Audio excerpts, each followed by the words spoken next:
Hello, everyone, and welcome back to Nightmare Narratives. I can picture some of you already in bed, maybe some of you just getting home from work. Wherever you are, whatever time it is, I'm glad you're here. If this helps you relax or sleep, please like and subscribe. It means a lot. Now let's get you comfortable, and I'll tell you tonight's story.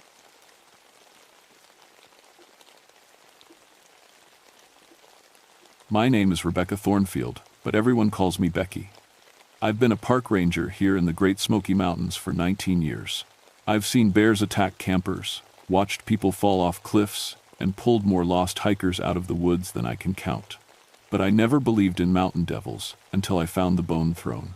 It was October 1987, and the leaves were burning bright orange and red across the mountains. The kind of fall that brings tourists from all over the country. That's when the Martinez family went missing. They were from Florida.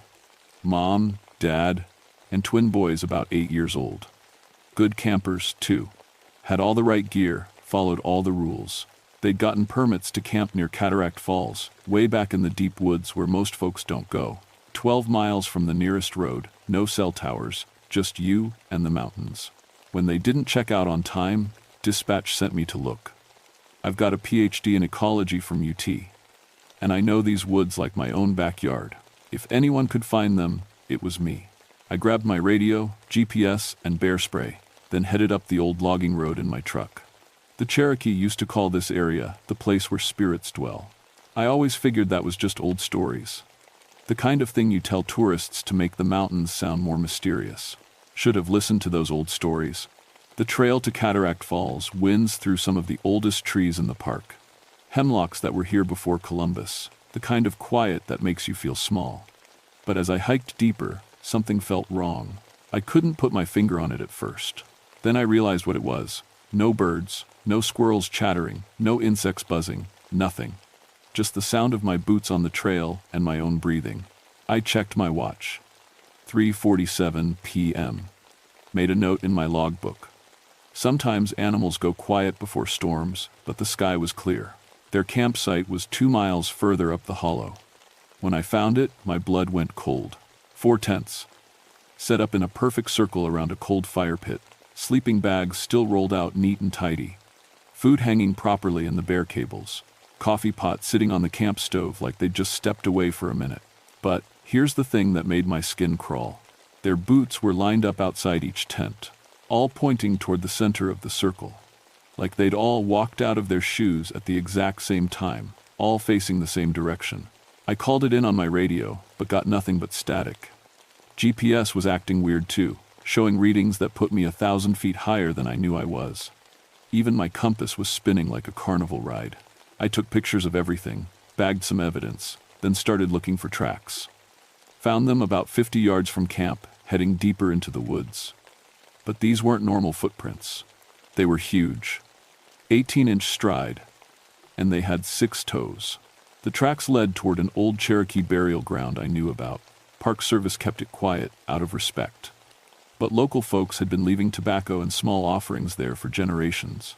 Said it kept the old spirits happy. As I followed the tracks, the woods got darker, thicker. The hemlocks grew so close together they blocked out most of the sky. And that smell hit me, sweet decay mixed with pine. Like something had died and was slowly rotting under all those pretty fall leaves. That's when I heard it. Low and deep, coming from 3 different directions at once. Not quite a roar, not quite a scream, something that made every animal instinct in my body scream, run. Instead, I did what rangers do. I radioed for backup and kept going. Big mistake. By the time Bill McKenzie reached my location, the sun was getting low. Bill was a senior ranger, 25 years in the park, and about the only person I trusted completely in these mountains. He brought dogs and a portable radio booster. "What we got, Becky?" he asked, looking at my photos of the campsite. I showed him the tracks. Bill was part Cherokee himself, grew up hearing the old stories from his grandmother. When he saw those 6-toed prints, his face went pale. "Aw, hell," he muttered. "How big you think this thing is?" "Based on stride length, at least 8 feet tall, maybe more." The dogs were acting strange. 3 German shepherds, all trained for search and rescue. They'd whine and pull toward the burial ground, then suddenly back away, hackles up, refusing to go any further. Never seen anything like it. We decided to split up, cover more ground before dark. Bill would take the lower trail toward the falls. I'd follow the tracks toward the burial ground. We'd meet back at the campsite in 2 hours. I should have said no. Should have insisted we stay together, but I'd been doing this job for almost 20 years. I thought I could handle whatever was out there. The tracks led me through a grove of ancient trees, their trunks so wide it would take 4 people holding hands to circle them. Spanish moss hung down like curtains, and everything was covered in a thin layer of fog that hadn't been there an hour before. That's when I found the first one. A deer. White-tailed doe, about 2 years old. She was hanging upside down from a low branch, gutted clean. But here's what made my hands shake. She'd been arranged, positioned, like some kind of offering. 20 yards further, I found another one, then another. All hung at exactly the same height, all facing the same direction, all pointing toward the burial ground. My radio crackled, Bill's voice full of static. "Becky, you need to see this." The signal cut out. I tried calling back, but got nothing. The fog was getting thicker, and the temperature had dropped 20 degrees in 10 minutes. My breath was making little clouds, and I could feel ice crystals forming on my jacket. In October. In Tennessee, I followed the creek that led toward Bill's position, using my flashlight even though it wasn't quite dark yet. The fog made everything look gray and strange. Trees seemed to move when I wasn't looking directly at them. Found Bill's radio first, smashed to pieces against a rock, then his hat, then his backpack. Torn open, contents scattered everywhere. No sign of Bill. But the tracks were there. Those same 6-toed prints, only now there were smaller ones too. Human-sized, but wrong somehow. Like people walking on their toes. I followed them to Cataract Falls. The water was low for October, barely a trickle coming over the rocks. But at the base of the falls, I found something that made me forget all about protocol. Bones. Lots of them, arranged in a chair-like pattern against the rock wall. Old bones, yellow with age, but picked clean. And sitting on top of the pile, like a crown, was a massive set of antlers. Bigger than any deer I'd ever seen. Fresh flowers were scattered around the base, wildflowers that shouldn't be blooming in October. That's when I heard the voice. Deep and hollow, like wind through a cave. "You shouldn't have come here, daughter of thorns." I spun around, flashlight beam cutting through the fog. Nothing there, just shadows and mist. "The Martinez family," I called out, trying to keep my voice steady. "Where are they?" Laughter echoed from everywhere and nowhere. Then silence. My flashlight flickered and died. In the darkness, I could hear something moving. Something big, crashing through the underbrush. Getting closer, I ran, stumbled through the fog, using the sound of running water to guide me back toward the trail. Behind me, that horrible laughter followed. And footsteps. Heavy ones. Gaining ground. Branches whipped at my face. Roots tried to trip me. The fog seemed to push against me like thick soup. But somehow, I made it back to the Martinez campsite. Bill was there, sitting by their cold fire pit. His back to me. "Bill," I gasped. "Thank God. We need to get out of here. Radio for help." He didn't move. "Bill?" I walked around to face him. His eyes were gone, just empty sockets, black in the moonlight. His mouth was open in a silent scream, but he was still breathing. I backed away from Bill, my heart hammering against my ribs. He just sat there, empty eye sockets pointed at the fire pit, chest rising and falling in a steady rhythm, like he was sleeping with his eyes open, except he didn't have eyes anymore. "Bill," I whispered. "Can you hear me?" His head turned toward my voice. Slowly, too slowly, like his neck was rusty. That's when I saw them. Shapes moving in the fog around the campsite, tall and thin, walking on their toes. The missing family. Mr. Martinez stepped into the firelight first. Same empty sockets, same silent scream. Behind him came his wife, then the twin boys, all walking in that awful slow way, like puppets on strings. They formed a circle around me, just standing there, waiting. "What do you want?" I called out to the darkness. The answer came from above. Something was perched in the big oak tree over the campsite. I could see its outline against the stars. Massive, with that crown of antlers spreading 10 feet across. "This is my hollow," it said in that voice like wind through caves. "My sacred place. Your kind has forgotten the old agreements. It dropped from the tree and landed without a sound. 12 feet tall, easy, covered in bark-like skin that seemed to shift and move in the moonlight. Those yellow eyes burned like lanterns in a skull that was part human, part deer, part something else entirely. The Hollow King, the Cherokee knew, it continued. They brought offerings, tobacco, food, respect. But your people come with their loud machines and bright lights. They take and give nothing back. I tried to think. My training kicked in. When dealing with aggressive wildlife, you stay calm, make yourself small. Back away slowly. But this wasn't wildlife. I'm sorry, I said. I didn't know. No one told me about the agreements. It laughed. Not the horrible echo from before, but something sadder. Almost human. 19 years you've walked my woods. 19 years of permits and rules and regulations. But you never asked permission from the one who was here first. The puppet people started moving closer. Bill reached out toward me with fingers that bent the wrong way. What happened to them? They're mine now. Their eyes see what I want them to see. Their feet walk where I want them to walk. They're part of the forest forever. I felt my back hit a tree. Nowhere left to run. The Cherokee elder in town, I said desperately. She still brings offerings, doesn't she? Mrs. White Dove. She knows the old ways. The Hollow King tilted its massive head. You know Sarah White Dove? She helped me once. When I was new here. Taught me which plants the bears eat, which trails flood in spring. She said the mountains remember everything. For a moment, the puppet people stopped moving. Even Bill's empty face turned toward the Hollow King. Sarah remembers, it said slowly. She brings tobacco every new moon, asks permission before she gathers medicine plants. She knows the price of taking from the sacred places. I want to know too, I said. Teach me. I'll make sure others know. No more camping here without permission. No more taking without giving back. The Hollow King stared down at me with those burning eyes. I could smell it now, earth and rot and growing things. The smell of the forest floor after rain. You would do this? Become a guardian instead of just a ranger? I nodded, not trusting my voice. There is always a price, daughter of thorns. Knowledge requires sacrifice. It reached out with one massive hand and touched my forehead. Pain shot through my skull like lightning. Images flashed behind my eyes. Centuries of history, Cherokee ceremonies, settlers cutting down sacred groves, tourists leaving trash, rangers who came before me and learned to see beyond the surface. When the vision ended, I was on my knees in the dirt. My left eye felt strange. When I touched it, my fingers came away bloody. Now you see with one foot in each world, the Hollow King said. You'll know when the sacred places are threatened. You'll feel it like a splinter in your mind. Bill and the Martinez family had stopped moving entirely. They stood like statues around the dead fire. What about them? They chose to take without asking. They must stay. But they're not in pain.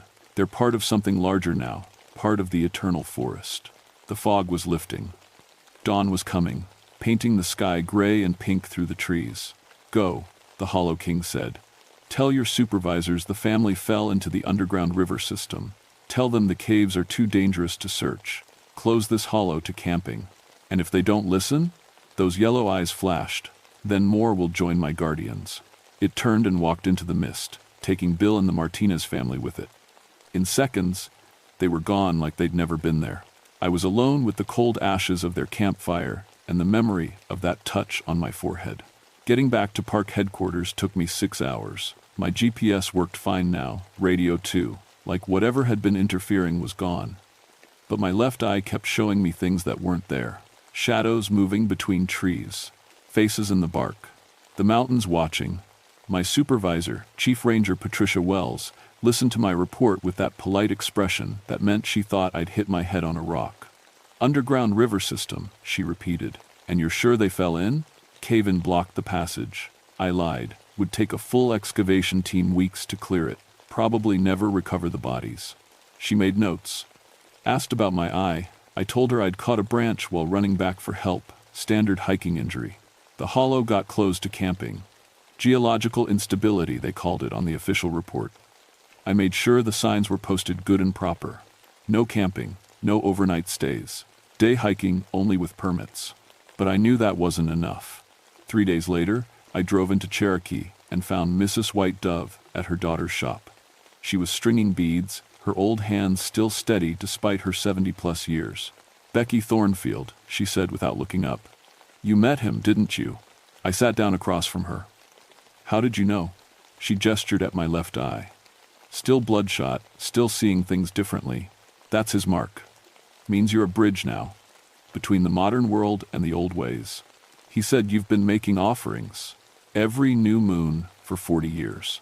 Since my grandmother passed and left me the responsibility." She finally looked at me. "Tobacco, mostly. Sometimes cornmeal, always with proper prayers, always asking permission. Will you teach me?" Mrs. White Dove smiled. "Already started, child. The moment you asked instead of demanding." She taught me the Cherokee words for requesting safe passage. Showed me how to prepare the tobacco, how to approach sacred places with respect. Most importantly, she taught me to listen. "The mountains talk," she said, "but most people stopped listening generations ago. They think they own the land instead of borrowing it." I started making the offerings myself. Every new moon, just like Mrs. White Dove showed me. And once a month, I'd hike up to the hollow, not to the burial ground. That was too sacred for regular visits. But to the edge, where I could leave tobacco and sage and feel the Hollow King's presence like electricity in the air. Sometimes I'd catch glimpses of Bill through my marked eye. He looked peaceful, walking ancient paths with the Martinez family, part of something bigger than himself now. Other rangers started noticing changes. Wildlife seemed more active around me. Bears that should have been aggressive stayed calm. Lost hikers somehow always ended up on trails that led back to me, like the mountains were helping. I never told anyone the real story. Who would believe it? But I made sure other rangers knew about Cherokee sacred sites. Started requiring cultural sensitivity training for all backcountry permits. Brought Mrs. White Dove in to teach proper protocols for the old burial grounds. The missing person reports dropped to almost nothing in my sector. Word got around among the local Cherokee community. There was finally a park ranger who understood the old agreements. But every October, when the leaves turned and tourists came looking for the perfect camping spot, I had to be extra careful. That's when the Hollow King grew restless. When the boundary between worlds got thin. That was 37 years ago. I retired from the Park Service in 2019, but I still make the offerings, still keep watch. My left eye never went back to normal. Doctors call it nerve damage from the branch that hit me. But I know better. Through that eye, I can see the Hollow King's realm overlapping with ours. The sacred places glow with soft light. The spirits of the land move like smoke between the trees. And sometimes, in the deepest woods, I catch sight of my old partner Bill, still walking his eternal patrol. The Park Service has changed a lot over the years. New technology, new procedures. But they still ask me to consult on backcountry incidents, especially when campers go missing in the old-growth areas. Most of the time, it's simple stuff. People getting turned around, following game trails instead of marked paths. But sometimes I have to make the drive up to Cherokee, buy tobacco from Mrs. White Dove's granddaughter, Sarah, passed in 2003, may she rest in peace, and have a conversation with something that was old when the first Cherokee walked these mountains. The agreement still holds. Respect the sacred places, ask permission, give offerings, and the mountains will keep you safe. But try to take what isn't freely given, camp where you shouldn't, disturb what should be left alone. Well, the forest has many guardians now. 3 weeks ago, a family from California went missing near Cataract Falls. Their permits were for a different area entirely, but they'd decided to explore on their own. By the time I got the call, they'd been missing for 2 days. I found their campsite arranged in a perfect circle, boots pointing toward the center, 6-toed tracks leading toward the burial ground. The Hollow King is patient, but he's not forgiving, and the forest remembers everything. If you ever find yourself camping in old-growth wilderness, especially here in the Smokies, remember this: you're never alone out there. The mountains are watching, the trees are listening, and some guardians have been keeping watch a lot longer than any park ranger. Leave offerings of tobacco if you know how. Ask permission before you take so much as a wildflower. Respect the silence of sacred places. And if you hear something moving in the woods at night, something too big to be a bear, too quiet to be human, don't go looking for it. Sometimes it's better to stay in your tent and wait for morning. Trust me on this one.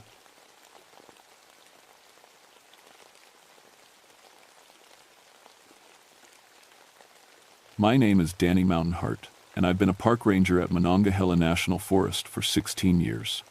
In all that time, I've handled over 200 climbing accidents on these West Virginia cliffs. Broken bones, heart attacks, equipment failures, you name it, I've seen it. But I never believed in banshees until I heard them calling names from the rocks. Let me tell you about Seneca Rocks. These aren't your ordinary cliffs. They shoot straight up 900 feet from the valley floor, made of sandstone that's older than dinosaurs. The Tuscarora Formation, we call it 440 million years old. On a clear day, you can see these white limestone towers from 20 miles away. The local Seneca Indians used to come here for vision quests. They called this place where the screaming winds live. I always figured that was just about the weather. These cliffs create their own wind patterns, sudden updrafts that can knock you sideways without warning. Makes sense that ancient people would think spirits lived here. I got into this job after my army days, did 2 tours overseas, came back looking for something that mattered. Found it in these mountains. There's something pure about helping people who push their limits on real rock. These aren't gym climbers. The folks who come to Seneca are serious. They tackle routes with names like Cons West and Old Ladies Route, grades that separate the weekend warriors from the real deal. My specialty is technical rescue. When someone gets stuck 300 feet up a vertical wall, I'm the guy who goes to get them. I know every route on the North Peak by heart, every handhold, every crack, every place where the rock gets loose. I can climb 5.1 routes with a full rescue pack and enough gear to haul up a grown man. The work keeps me sharp. Has to, when people's lives depend on your skills. I lost my climbing partner Jake 3 years ago to what the investigation called equipment failure. His rope snapped at exactly 150 feet. Brand new rope, rated for thousands of pounds. Sometimes gear just fails, they said. It happens. But Jake was careful, more careful than anyone I knew. He checked everything twice, tested every piece before he trusted his life to it. When I found him at the bottom of that cliff, something felt wrong. Not just the sadness, the wrongness went deeper than grief. That was my first hint that these mountains held secrets I didn't understand. The climbing season runs from April through October, but August is when we get the most action.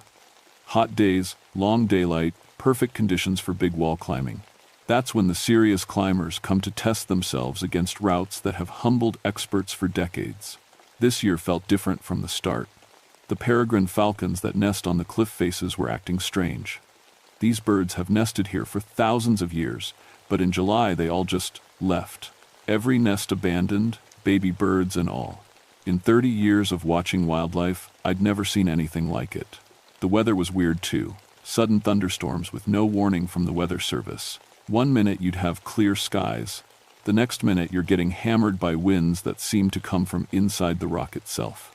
The storms always hit the North Peak hardest, like something was calling them there. But what really got my attention was the reports from the climbing club. 3 different groups, all experienced climbers, all reported hearing human screams coming from impossible locations on the cliff face. Not the usual sounds of climbers in trouble. These were screams of pure terror, coming from spots where no human being could possibly be. The first report came from Maria Santos, a climbing instructor from Richmond. She was leading a group up the South Peak when she heard what sounded like a woman screaming from inside the north face. Not from a ledge or a root, from inside the solid rock wall itself. It wasn't an echo, she told me, hands shaking as she filled out the incident report. It was like the rock was screaming, and it knew my name. It called Maria 3 times, getting louder each time. I figured it was just the wind. These cliffs play tricks with sound. Climbers hear all sorts of things when they're 300 feet off the deck, with nothing but air beneath them. Fear can make your mind create sounds that aren't there. But then Tom Bradley came to see me. Tom's been climbing these rocks for 20 years. He's the kind of guy who stays calm when everyone else is panicking. If Tom says he heard something, I listen. "Danny, something's not right up there," he said, pointing toward the North Peak. I was halfway up Cons East Direct when I heard Jake calling for help. Clear as day, your old partner's voice, yelling for rescue. But Jake's been dead 3 years, man. And the voice was coming from above me, not below. That's when I knew I had to take this seriously. Because Tom was right about one thing. Jake's voice was unmistakable. I'd heard it on dozens of climbs, always calm and steady, even in the worst situations. If someone was mimicking Jake's voice to mess with climbers, that wasn't just dangerous, it was cruel. What I didn't know yet was that something had been hunting in these rocks for a very long time, something that knew every climber who'd ever died on these walls, something that was getting hungry again. The first body turned up on a Tuesday morning in mid-August. I got the call at 6 a.m. from dispatch. Climber down on the north face, approximately 400 feet up. Standard rescue protocol kicked in automatically. I grabbed my gear and headed for the base of the cliff with my partner Susan Dalton. Susan's the best technical climber on our team. She's small but strong, with 20 years of rescue experience. More importantly, she keeps her head when things go sideways. If I had to trust someone to haul me off a cliff face, Susan would be my first choice. We reached the base and looked up. Even with binoculars, it took us 10 minutes to spot the body. David Chen, a software engineer from DC who'd been climbing here for 5 years. Good climber, always followed safety protocols. He was hanging about 300 feet up, suspended from his rope in a harness. That's not the route he was supposed to be on, Susan said, studying the cliff face. He signed in for Old Man's route, but he's hanging on Khan's West Direct. That's 2 grade levels harder than anything David ever climbed. We started our ascent, standard rescue approach. I led with the gear while Susan followed with the medical kit. It should have been a straightforward recovery. David was clearly dead, had been for hours, based on the condition of his body, but we still had to bring him down safely. Halfway up, I found something that made my stomach clench. David's chalk bag was sitting on a ledge 20 feet below his body, not dropped, placed. Neatly positioned like someone had set it down carefully. But David was hanging above us. How does your chalk bag end up below you unless someone else put it there? Susan, you see this? I called down. She climbed up to examine the bag. Her face went pale. Danny, look at the rope. David's climbing rope was a brand new dynamic line, rated for over 8,000 pounds of force. But it had snapped at exactly 150 feet from his harness. The same length where Jake's rope had failed 3 years ago. The break wasn't frayed or worn. It looked like it had been cut, but there were no tool marks. Just a clean separation, like the rope had simply decided to stop being rope at that exact spot. How did he get up here? Susan asked, studying the cliff face.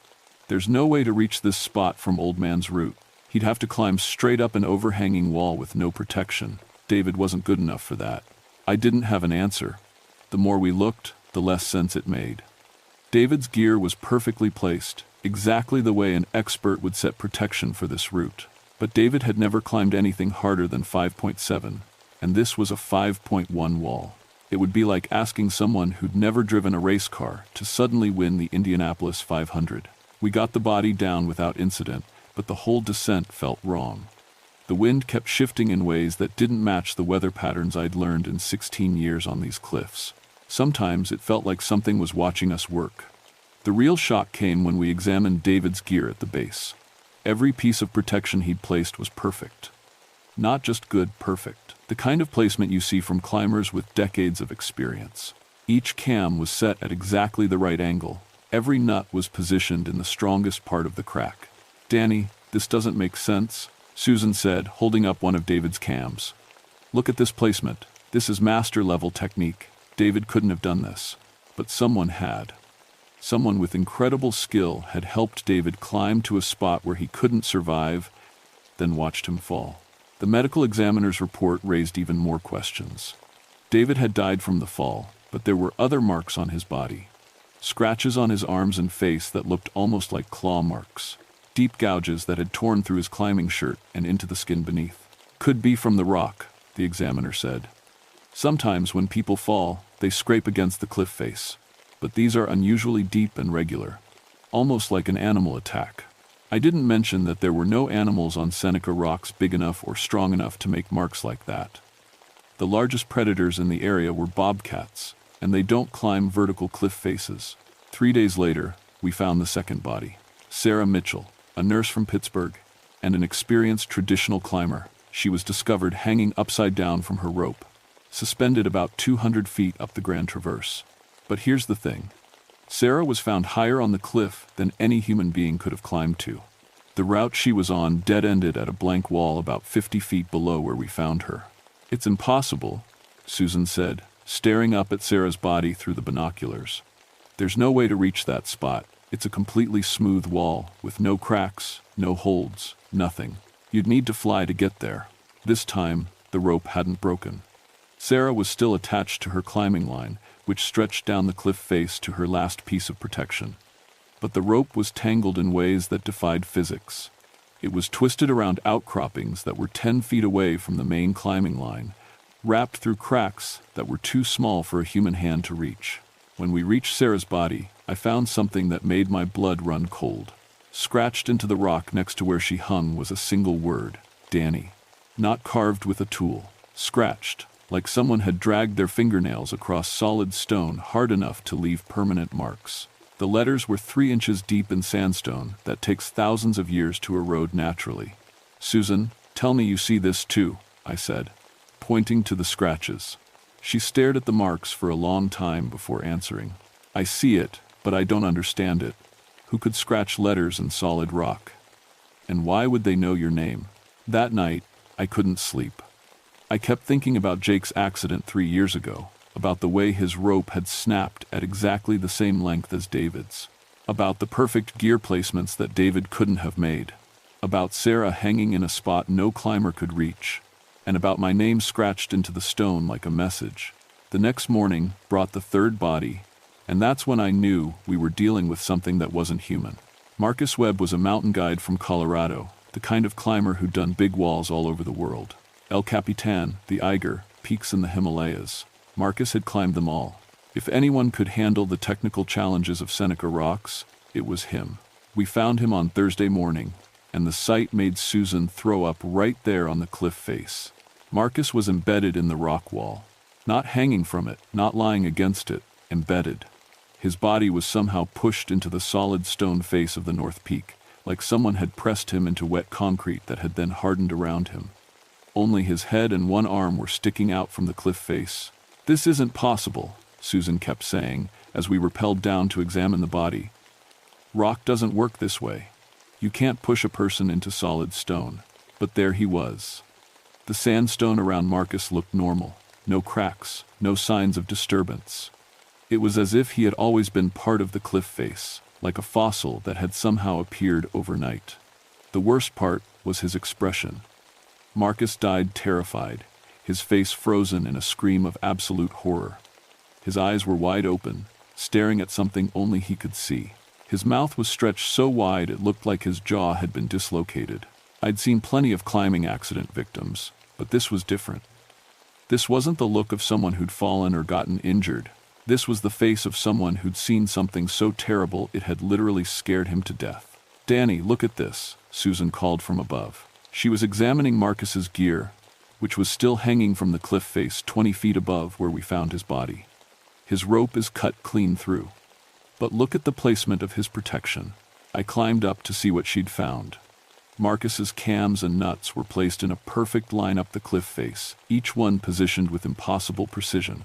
But they weren't following any climbing route, I recognized. Instead, they formed a straight vertical line that led directly to a blank section of wall with no holds or cracks. "It's like he was being guided," Susan said quietly. "Like something was showing him exactly where to place his gear, leading him up to that spot."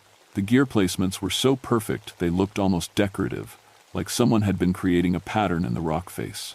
And at the top of the line, scratched into the stone above Marcus's highest piece of protection, were more letters. "Come higher." That afternoon, I called in the state police. This was beyond Park Service jurisdiction.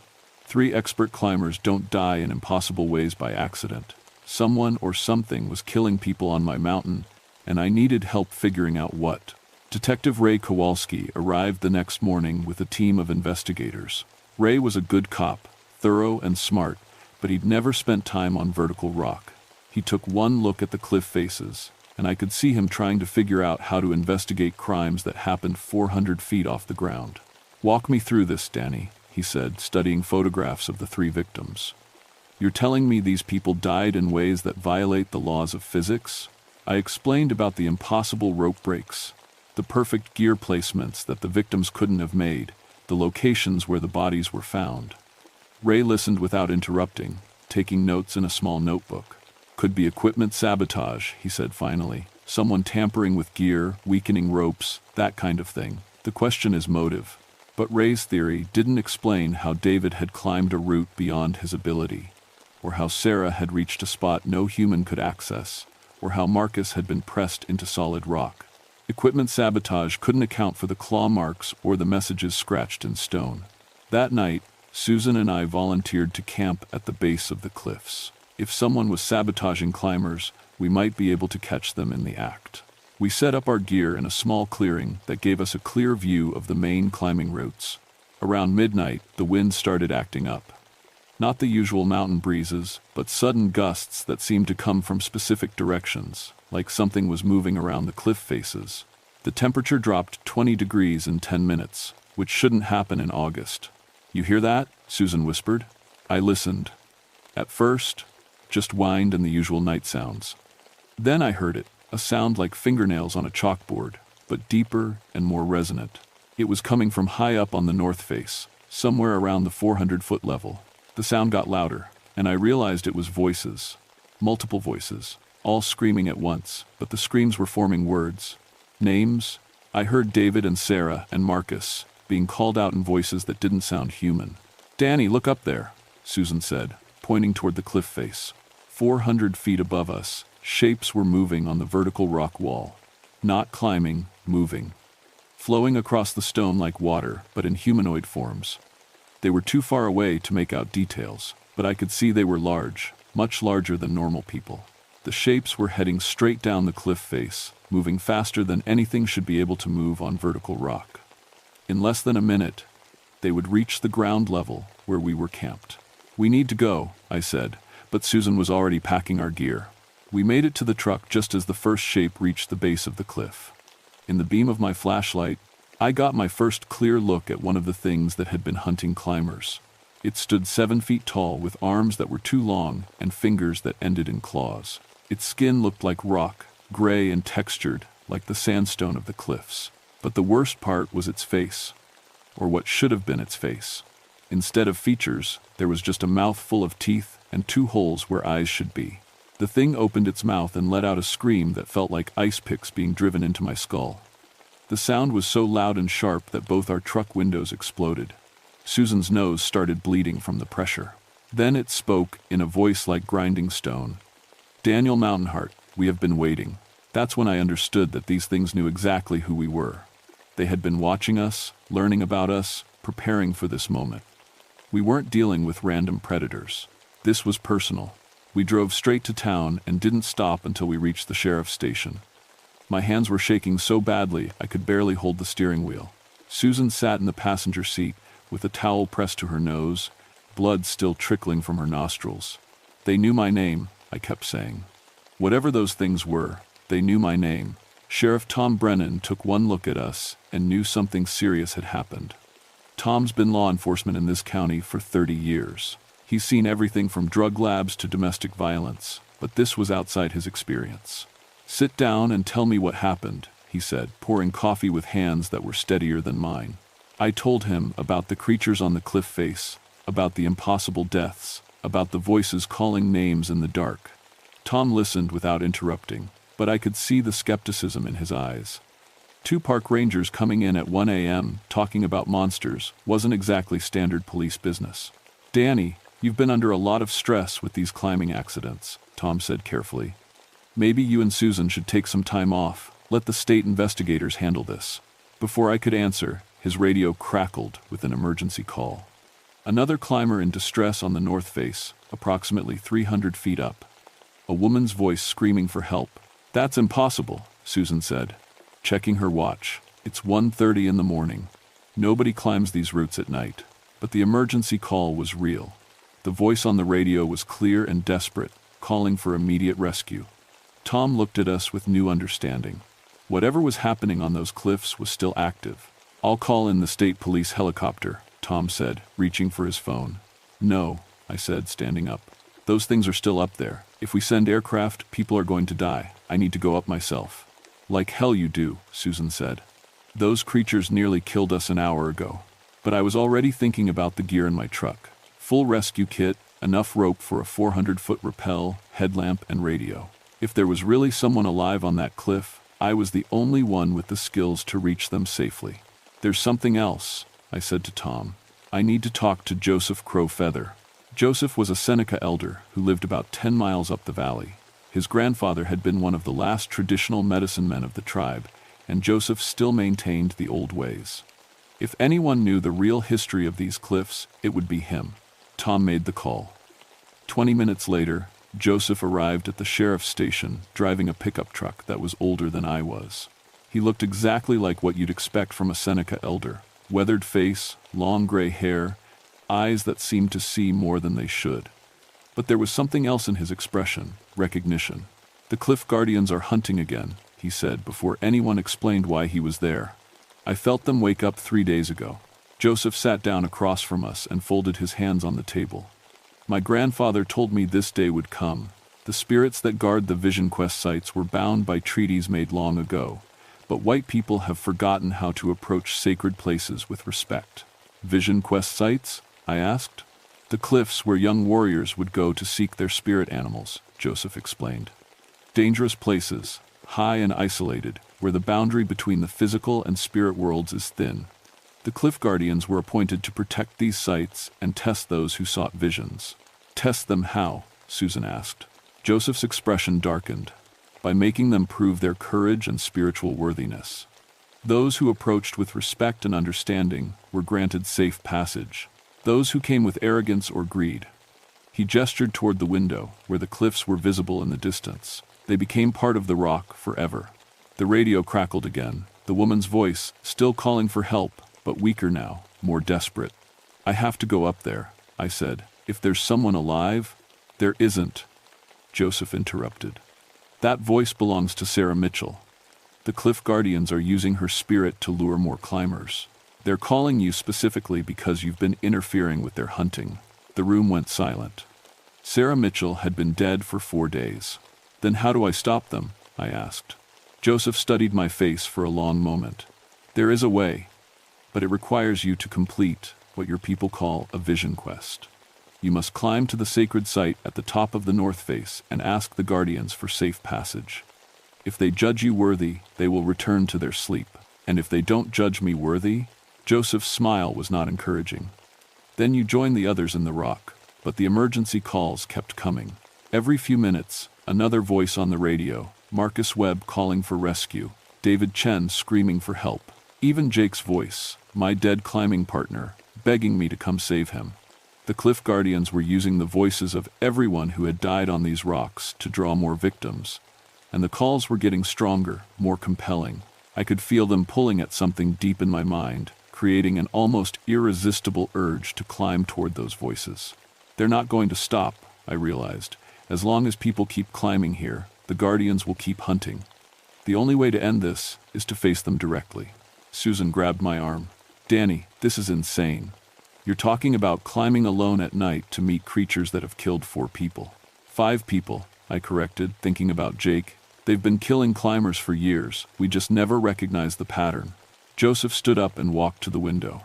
"The sacred site is at the top of the route your people call Khan's West Direct. It's a difficult climb, even in daylight with proper equipment. At night, alone, it's nearly impossible." "Nearly," I said, "but not completely." Joseph nodded slowly. "If you choose this path, you must follow the old protocols. No artificial light above the halfway point. The Guardians see this as disrespectful. No metal gear in the final 100 feet, only natural protection. And you must carry an offering." "What kind of offering?" "Something that represents your connection to this place. Something that shows you understand the sacred nature of what you're doing." I knew immediately what I had to bring. Jake's climbing harness, the one he'd been wearing when he died. I'd kept it all these years, unable to throw it away. If the Cliff Guardians wanted to judge my worthiness, they could start by understanding what these mountains had already cost me. An hour before dawn, I stood at the base of the north face with Joseph's blessings and the weight of Jake's harness in my pack. The emergency calls had stopped, but I could feel eyes watching me from high above. The Cliff Guardians knew I was coming. Time to find out if I was worthy to survive. The climb started normally. I'd done Cons West Direct dozens of times in daylight, and my hands knew every hold by touch. The first 200 feet went smoothly, following the crack system that splits the lower face of the North Peak. But as I climbed higher, the rock itself began to feel different. Warmer than it should be in the pre-dawn cold. Sometimes the handhold seemed to shift slightly under my fingers, like the stone was alive and breathing. At the halfway point, I turned off my headlamp as Joseph had instructed. The darkness was absolute, but somehow I could still see the route ahead of me. The rock seemed to glow faintly, outlining the crack system and showing me where to place my hands and feet. That's when I heard Jake's voice for the first time.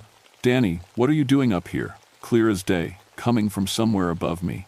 The same tone he'd used 1,000 times during our climbing partnership, calm, steady, but with a hint of concern. I almost answered before remembering Joseph's warning. The Guardians would try to distract me with familiar voices. I focused on the climb and kept moving upward. At 300 feet, I reached the spot where I had to switch to natural protection only. No more metal cams or nuts, just natural features of the rock and old-style climbing techniques. I removed my gear harness and stuffed it into my pack, keeping only the ropes I needed for safety. The climbing got harder immediately. Without modern protection, every move carried the risk of a fatal fall. But the route seemed to guide me upward, showing me holds I'd never noticed in all my previous climbs. It was like the rock wanted me to reach the top. "You don't have to do this," Jake's voice said again, closer now. "Turn around, Danny. Come down while you still can." I looked up and saw him. Jake, exactly as he'd looked 3 years ago on our last climb together. Same gear, same clothes, even the same concerned expression he'd worn when I'd pushed too hard on difficult routes. But his eyes were wrong. Instead of Jake's warm brown eyes, there were empty holes that seemed to go deeper than they should. And when he smiled, his teeth were too sharp and too many. "That's not Jake," I said out loud, and the false image flickered like a bad television signal. The thing wearing Jake's form hissed in frustration. "You cannot reach the sacred site. Turn back now, or join your friend in the stone." "Where is Jake really?" I demanded. The creature's smile widened impossibly. "Feel the rock beside you." I pressed my palm against the cliff face and felt something that made my stomach lurch. The stone was warm and soft, like skin. And underneath the surface, I could feel movement. Heartbeats. Breathing. The cliff guardians hadn't just killed the climbers who died here over the years. They'd absorbed them into the rock itself, keeping them alive and aware, but trapped forever in stone. Jake was in there, along with David and Sarah and Marcus and dozens of others who died on these cliffs throughout history. "Let them go," I said. "Prove you are worthy," the creature replied. "Reach the sacred site. Face the judgment of the guardians. If you succeed, all will be freed." The final 100 feet were the hardest climbing I'd ever done, not because of the technical difficulty, but because the rock itself seemed to be fighting me. Handholds crumbled when I grabbed them. Footholds shifted and tried to dump me off the cliff face. The wind howled with voices of all the trapped climbers, begging me to turn back before it was too late. But I kept climbing, driven by the knowledge that Jake and all the others were counting on me. Whatever the cliff guardians wanted to see in me, whatever test they had planned, I had to pass it. I reached the top of the north face just as the sun came up over the valley. The sacred site was a small, flat area about 20 feet across, surrounded by standing stones that I'd never noticed from below. In the center of the circle was a fire pit with ashes that looked fresh, as if someone had been maintaining it for centuries. 3 figures stood waiting for me. They were shaped like humans, but made of living stone, their faces ancient and stern. These were the true cliff guardians, not the creatures that had been hunting climbers below. These beings radiated power and intelligence that made me feel like an insect in their presence. Daniel Mountainheart, the center figure, spoke without moving its lips. The words formed directly in my mind. "You have climbed to the sacred site. State your purpose." I pulled Jake's harness from my pack and held it out. "I've come to ask for the freedom of those you've trapped in the stone. They climbed here without understanding the sacred nature of this place. Their ignorance doesn't deserve eternal punishment." The 3 guardians examined Jake's harness with eyes that saw more than the physical object. They were reading the history contained in the worn nylon and metal buckles. Every climb Jake and I had shared, every moment of trust and partnership, Every time we'd kept each other safe on the rock. "You offer yourself in their place?" the guardian asked. "If that's what it takes." The guardians spoke among themselves in a language that sounded like wind through stone. Finally, the center figure nodded. "Your offering is accepted. Not your life, but your service. You will become the bridge between the climbers and the sacred places. You will teach them to approach with respect, and we will allow safe passage to those who prove worthy." The guardian reached out and touched my forehead with a finger made of stone. The contact sent images flooding into my mind. The true history of Seneca Rocks, the centuries of spiritual seekers who had climbed here safely because they understood what they were doing. The gradual corruption as recreational climbers began treating the cliffs as a playground instead of a sacred site. "Go," the guardian commanded. "Teach your people the old ways, or we will resume hunting." I rappelled down from the sacred site as the sun rose higher, and when I reached the 400-foot level, I saw them. Jake and David and Sarah and Marcus, stepping out of the cliff face like they were walking through a doorway. They looked confused but alive, real and solid again. "Danny," Jake said, staring at me in bewilderment. "How long was I?" "The last thing I remember is falling, and then everything went dark." The others were equally disoriented, with no memory of being trapped in the stone. As far as they knew, they'd just had climbing accidents and somehow survived. The medical explanations for their recoveries made no sense, but nobody questioned miracles too closely. That was 6 months ago. The climbing area is officially open again, but with new rules. Every climber who wants to tackle the North Face routes has to attend a cultural sensitivity briefing that I personally conduct. They learn about the Seneca Vision Quest traditions, about approaching sacred sites with respect, about the spiritual significance of the cliffs. Most people think it's just Park Service bureaucracy, but some understand. Those are the climbers who make it to the top safely, the ones who treat the mountain as a playground instead of a sacred site. Well, sometimes their ropes still break at exactly 150 feet. The cliff guardians are sleeping again, but their sleep is light. They're watching, always watching, to see if we've learned to be worthy of sharing their sacred spaces. And sometimes, when the wind is just right and the light hits the cliff face at the perfect angle, I can still see faces in the stone, not trapped anymore, but watching, waiting, ready to protect this place from anyone who forgets that some mountains are more than just rock to be conquered. Jake climbs with me again sometimes. He doesn't remember being in the stone, but he approaches every route differently now, more carefully, with more respect.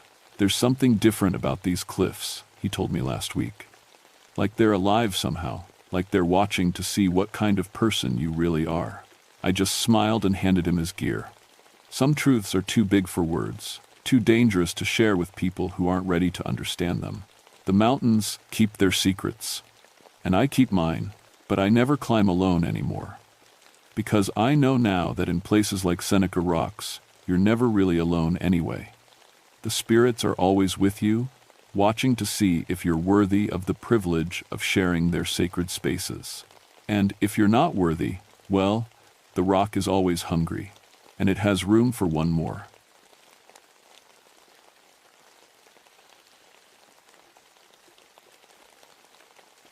My name is Margaret Ironwood, but everyone calls me Maggie. I've been a ranger at Monongahela National Forest for 21 years now, and I thought I'd seen everything these mountains could throw at me. Bears, lost hikers, illegal hunting, even a few meth labs hidden in the deep woods. But I never believed in necromancers until I found their bone cathedral. It was November 1979, and the first real cold snap had hit Dolly Sod's wilderness. The plateau sits high up in the mountains of West Virginia, where the wind cuts through you like a knife, and the stunted trees look like they're always reaching for help. Most folks avoid the area once winter starts, but that's exactly when I love it most. The silence up there is so complete, you can hear your own heartbeat. I've got a PhD in Appalachian history, spent years studying Civil War battlefields before I became a ranger. There's something about those old places that draws me in. The stories they tell. The way the past seems to hang in the air like morning mist. Dolly Sods has plenty of history. During the Civil War, Confederate and Union forces fought skirmishes all through these mountains. The 14th West Virginia Infantry lost 14 men in one battle near Breathed Mountain in November 1863. Their bodies were buried in a mass grave, unmarked and forgotten. That's why the archaeological team was there. Dr. Sarah Chen from the university had gotten permission to excavate what we thought was the burial site. Just routine work, catalog the remains, give those boys a proper memorial after all these years. Sarah's team had been up there for a week, setting up their grid system and carefully removing layers of acidic bog soil that had preserved everything like it was frozen in time. Then they went missing. I got the call on a Tuesday morning. Sarah was supposed to check in every 12 hours, but nobody had heard from her or her 3-person team for 5 days. The weather had been clear, no storms or sudden temperature drops that might have trapped them. Their base camp was only 8 miles from the nearest trail, an easy hike for experienced people. Probably just equipment failure, my supervisor said when he handed me the search assignment. Radio batteries die, you know how it is. But I knew Sarah Chen. She was the kind of person who carried backup batteries for her backup batteries. Something was wrong. I hiked up to their camp that afternoon, my boots crunching through the thin layer of snow that had fallen during the night. The November air was sharp and clean, the way it gets before a real storm moves in. Ravens called from the twisted trees, and somewhere in the distance, I could hear the low moan of wind across the open plateau. The first thing I noticed was the smell, not decay, something else, sweet and heavy, like flowers left too long in a closed room. It hung around the excavation site like invisible fog, getting stronger as I got closer to where they'd been digging. Sarah's equipment was still there, shovels, brushes, the careful measuring tools archaeologists use. Her notebook lay open to the last entry, dated 5 days ago. Unusual bone arrangement discovered. Appears intentional, not random burial. Requesting extended excavation time. The dig site itself made my skin crawl.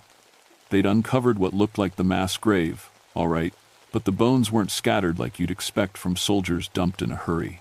They were arranged, carefully placed in patterns that looked almost like architecture. Rib cages formed archways. Skulls were stacked like cornerstones. Leg bones created what could only be described as pillars.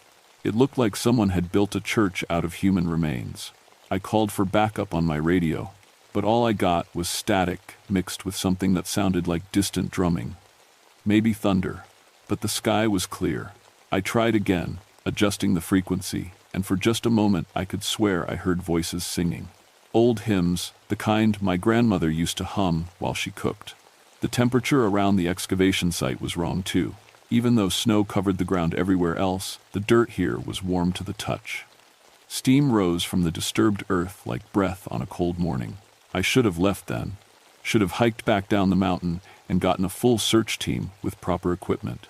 But those 4 people were missing, and every hour that passed made their chances worse. So I made camp and decided to start looking for them in the morning. That night, lying in my sleeping bag 50 yards from the Bone Church, I heard the singing again. Clearer this time, drifting across the plateau like smoke. I recognized the tune, Amazing Grace, but the words were wrong. Instead of grace and redemption, the voices sang about rising up, about answering the call to march again. I didn't sleep much. Dawn came gray and cold, with mist rising from the bog like ghosts looking for somewhere to haunt. I made coffee on my camp stove and tried the radio again. Still nothing but that strange drumming sound, though now it seemed to have a rhythm to it, like soldiers marching. I decided to expand my search in a spiral pattern around the dig site, looking for any sign of where Sarah's team might have gone. The ground was soft and marshy in most places, perfect for holding tracks, but I couldn't find any footprints leading away from the excavation. It was like they'd just vanished into thin air. 2 hours into my search, I found the first anomaly. A piece of equipment that definitely hadn't been there the day before.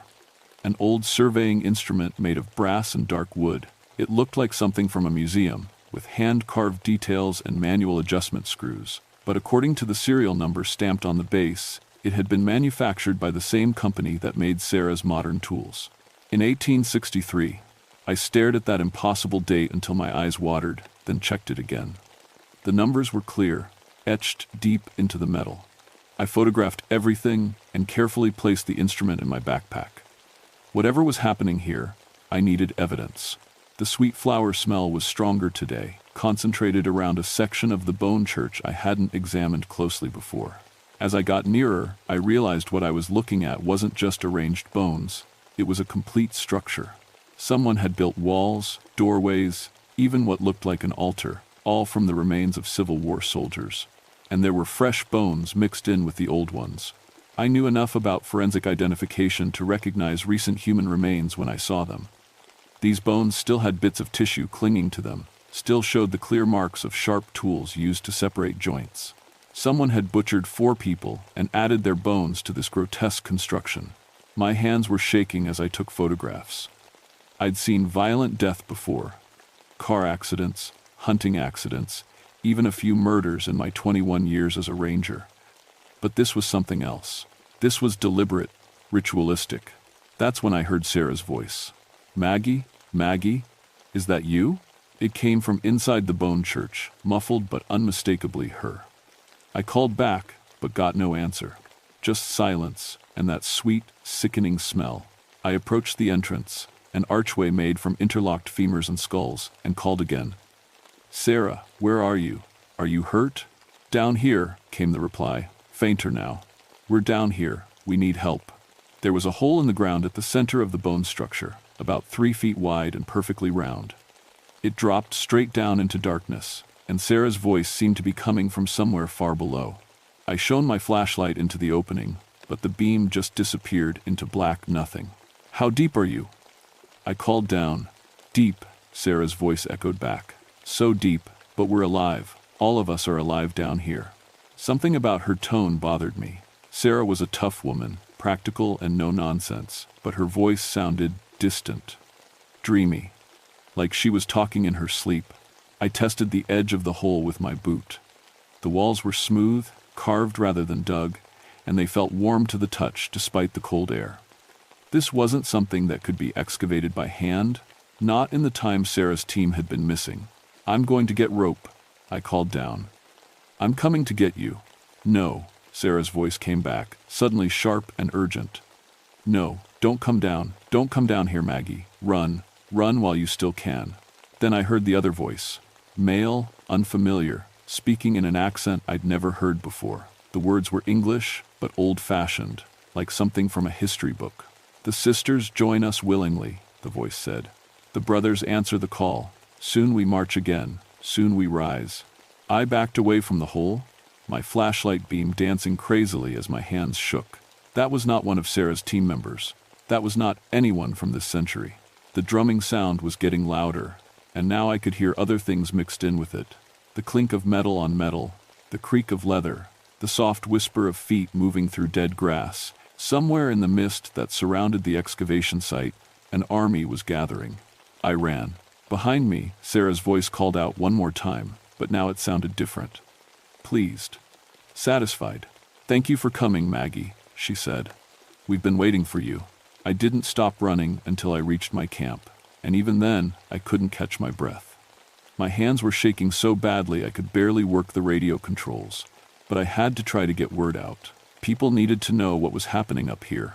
The radio crackled to life, and for a moment I thought I had a clear signal. Then, the voices started coming through the speaker. Dozens of them, all talking at once in that same old-fashioned accent I'd heard from the hole. "Company, attention. Form ranks. Fix bayonets. For the glory of the cause." I switched frequencies, but the voices followed me.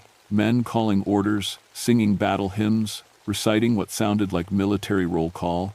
The names they called were from another time. Jeremiah, Ezekiel, Obadiah, good biblical names that parents gave their sons in the 1800s. Then I heard a new voice cut through the chaos, clear and commanding. "Ranger Ironwood," it said, "we know you're listening." I nearly dropped the radio. "Nobody should know my name, not out here," the voice continued. Patient and eerily calm. "You have found our sacred place. You have seen our great work. Now you must choose, join us willingly, or be taken by force." "Who is this?" I managed to say into the microphone.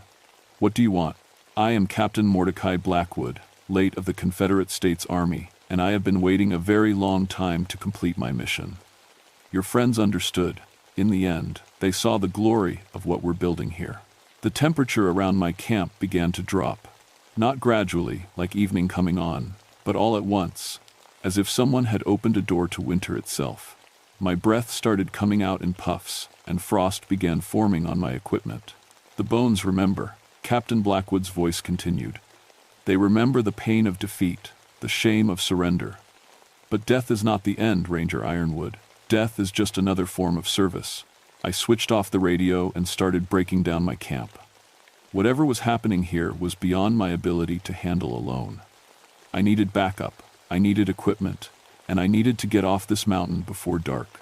But as I stuffed my sleeping bag into its sack, I realized I wasn't alone anymore. They stood at the edge of the clearing like shadows given form. Soldiers in gray uniforms that were somehow both tattered and pristine. Their faces were pale as moonlight, their eyes dark as the hole I'd found in the bone church. Some carried muskets with bayonets fixed. Others held sabers that gleamed despite the overcast sky. They didn't move, didn't speak. They just watched me with the patience of the dead. I counted 12 of them, then 20, then stopped counting because more kept materializing from the mist. They formed a loose circle around my camp, close enough that I could see the details of their uniforms. Brass buttons with Confederate insignia, worn leather belts, boots that had walked through too many battles. The one in front stepped forward. He was tall and lean, with a carefully trimmed beard and the kind of bearing that spoke of command. A captain's bars gleamed on his collar. "Mordecai Blackwood," I whispered, and he smiled. "At your service, ma'am." Though I prefer my original rank, Major Blackwood, 14th Virginia Cavalry. I've had many long years to reflect on military strategy, you see. Many years to plan. "What do you want?" I asked, surprised that my voice sounded steady. "What any soldier wants," he replied. "To complete the mission, to serve the cause, to rise when called." He gestured toward the excavation site. "This place has power, Ranger Ironwood. Power that flows from sacrifice, from blood spilled in righteous battle. The bones of my men have been feeding that power for over a century." "Sarah's team," I said. "What did you do to them?" "I gave them purpose," Blackwood answered. "They came here seeking the past, and I showed them how the past can serve the future. Their bones have joined the foundation of our church. Their spirits have answered the call to arms." As if summoned by his words, 4 more figures stepped out of the mist. They wore modern clothes, hiking boots, fleece jackets, the kind of practical gear that archaeologists prefer. But their faces had the same pale, distant look as the Confederate soldiers. One of them was Sarah. "Hello, Maggie," she said, her voice that same dreamy tone I'd heard from the hole. "Isn't it wonderful? The past and present, united at last. No more separation between the living and the dead." I wanted to run, but the circle of soldiers had closed tighter. I wanted to scream, but my throat felt frozen. Instead, I did the only thing I could think of. I reached for my knowledge of history. "You lost," I told Blackwood. "The war's been over for more than 100 years. The Confederacy fell, slavery ended. You have no cause to serve anymore." His smile never wavered. "Causes change, Ranger Ironwood. But the need for soldiers, that's eternal. There are always wars to fight, always enemies to defeat. The living have grown soft, forgotten the glory of sacrifice. We remember, and soon we will teach them." The bone church began to glow with a pale, sickly light. The arranged bones hummed with energy, and I could feel something vast and hungry stirring beneath the ground. Whatever power Blackwood had been feeding with death and sacrifice, it was almost ready to be unleashed. "Your choice, ma'am," he said, raising his saber. "Join us willingly, and your death will be quick. Resist, and you'll spend eternity wishing you had surrendered." That's when I heard the sound of a helicopter approaching through the mountain passes. The sound of rotor blades cut through the supernatural stillness like salvation itself. I looked up to see a Forest Service chopper cresting the ridge, probably responding to my missed check-ins. The pilot wouldn't be able to land on the boggy plateau, but at least someone would know where I was. But as I watched, something impossible happened. The helicopter's engine noise changed, deepened, became the rhythmic pounding of drums and marching feet. The aircraft itself flickered like a mirage, and for a moment I could swear I saw a cavalry unit riding across the sky, their battle flags streaming in an otherworldly wind. "Time bends here," Major Blackwood said conversationally. Past and present flow together like tributaries feeding a river. That flying machine is real, but so is the cavalry charge your mind insists on seeing. Both exist. Both are true. The helicopter pilot's voice crackled over my radio, but it kept shifting between modern speech and Civil War-era commands. One moment, Ranger Ironwood, please respond, over. The next, forward the line, advance at the gallop. I realized then that Blackwood wasn't just raising the dead. He was warping reality itself, using the spiritual energy of this old battlefield to break down the barriers between what was and what is. The Bone Church wasn't just a monument. It was some kind of machine, powered by death and focused through ritual. A century of preparation, Blackwood continued, as if reading my thoughts. Every deer that died on this plateau, every bird that fell from the sky, every insect that crawled into the bog to die, all of it feeding the power we needed. The archaeologists were just the final components, the human sacrifice needed to activate our great work. Sarah stepped closer, her dead eyes reflecting the unholy light from the bone structure. It doesn't hurt, Maggie, she said. Death is just the beginning. We see so much more now. I backed toward the excavation site, partly because I was terrified, and partly because I was starting to form a desperate plan. If this power came from death and sacrifice, maybe it could be disrupted by giving the dead what they really wanted, peace. You talk about glory, I called to Blackwood, but you're just grave robbers, thieves who won't let these soldiers rest. His pale face darkened. These men died for honor. They deserve better than to rot forgotten in unmarked graves. They deserve proper burial, I shot back. They deserve to go home. For the first time since this nightmare began, I saw uncertainty flicker across the faces of the Confederate ghosts. These had been real men once, with families and homes and dreams beyond war. Maybe some part of them remembered what they'd lost. The 14th West Virginia Infantry, I continued, pulling facts from my research. Jeremiah Cooper, age 19, from a farm near Clarksburg. Ezekiel Morris, 22, left behind a pregnant wife. Obadiah Franklin, the youngest at 17, lied about his age to enlist. Several of the soldiers looked confused, as if they were trying to remember something important. Blackwood snarled and raised his saber. Enough. You will not poison my men with sentiment. He lunged at me, the blade whistling through the air where my head had been a second before. I dove sideways, rolled, and came up running toward the Bone Church. If I could disrupt the arrangement somehow, maybe break whatever ritual was powering this madness. But as I reached the entrance, a hand grabbed my ankle. Sarah, moving with unnatural speed and strength, dragged me down into the mud. Her grip felt like ice, and where her fingers touched my skin, numbness spread up my leg. The living don't understand, she hissed. Death is so much better. So much clearer. I kicked free and scrambled toward the central hole, the one where I'd first heard Sarah's voice. The opening was wider now, and the pale light was stronger. Looking down into it was like staring into the heart of something fundamentally wrong with the world. But I could see the bottom now. Maybe 30 feet down, carved chambers extended in all directions, and in those chambers, dozens of figures moved in slow procession. Confederate soldiers, Union soldiers, and what looked like much older remains. Native Americans, perhaps, from before European settlement. All of them bound together in Blackwood's army of the dead. Magnificent, isn't it? Blackwood appeared beside the hole, his saber now pointed at my throat. Centuries of death, unified under one command. We will march again, Ranger Ironwood. We will show the living what true sacrifice means. I thought of everything I knew about Civil War history, about the terrible price these mountains had paid in blood and suffering. Then I thought about the one thing that might reach these lost souls. Attention, I shouted in my best drill sergeant voice, the tone I'd learned from my grandfather who'd served in World War II. Every ghost in the clearing snapped to attention, including Blackwood. Old habits died hard, even for the dead. By order of the United States government, I continued, this engagement is concluded. The war is over. All personnel are hereby ordered to report for discharge and return to your homes. For a moment, blessed silence fell over the plateau.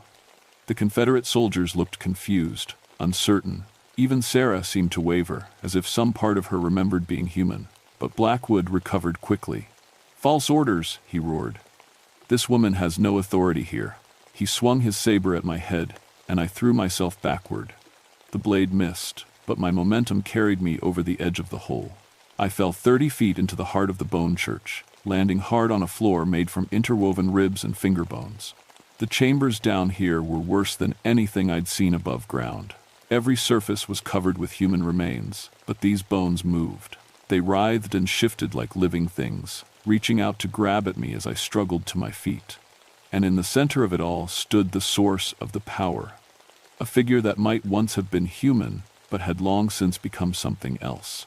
Its body was held together by Civil War-era military equipment, brass buttons, leather straps, bits of uniform fabric. Its face was a skull wrapped in yellowed skin, and its eyes burned with the same pale fire that lit the bone church. "Welcome," it said in a voice like grinding tombstones. "I have been so very hungry." This was the real necromancer. Blackwood was just a servant. This thing had been feeding on death for generations, growing stronger with each sacrifice, building toward some terrible purpose.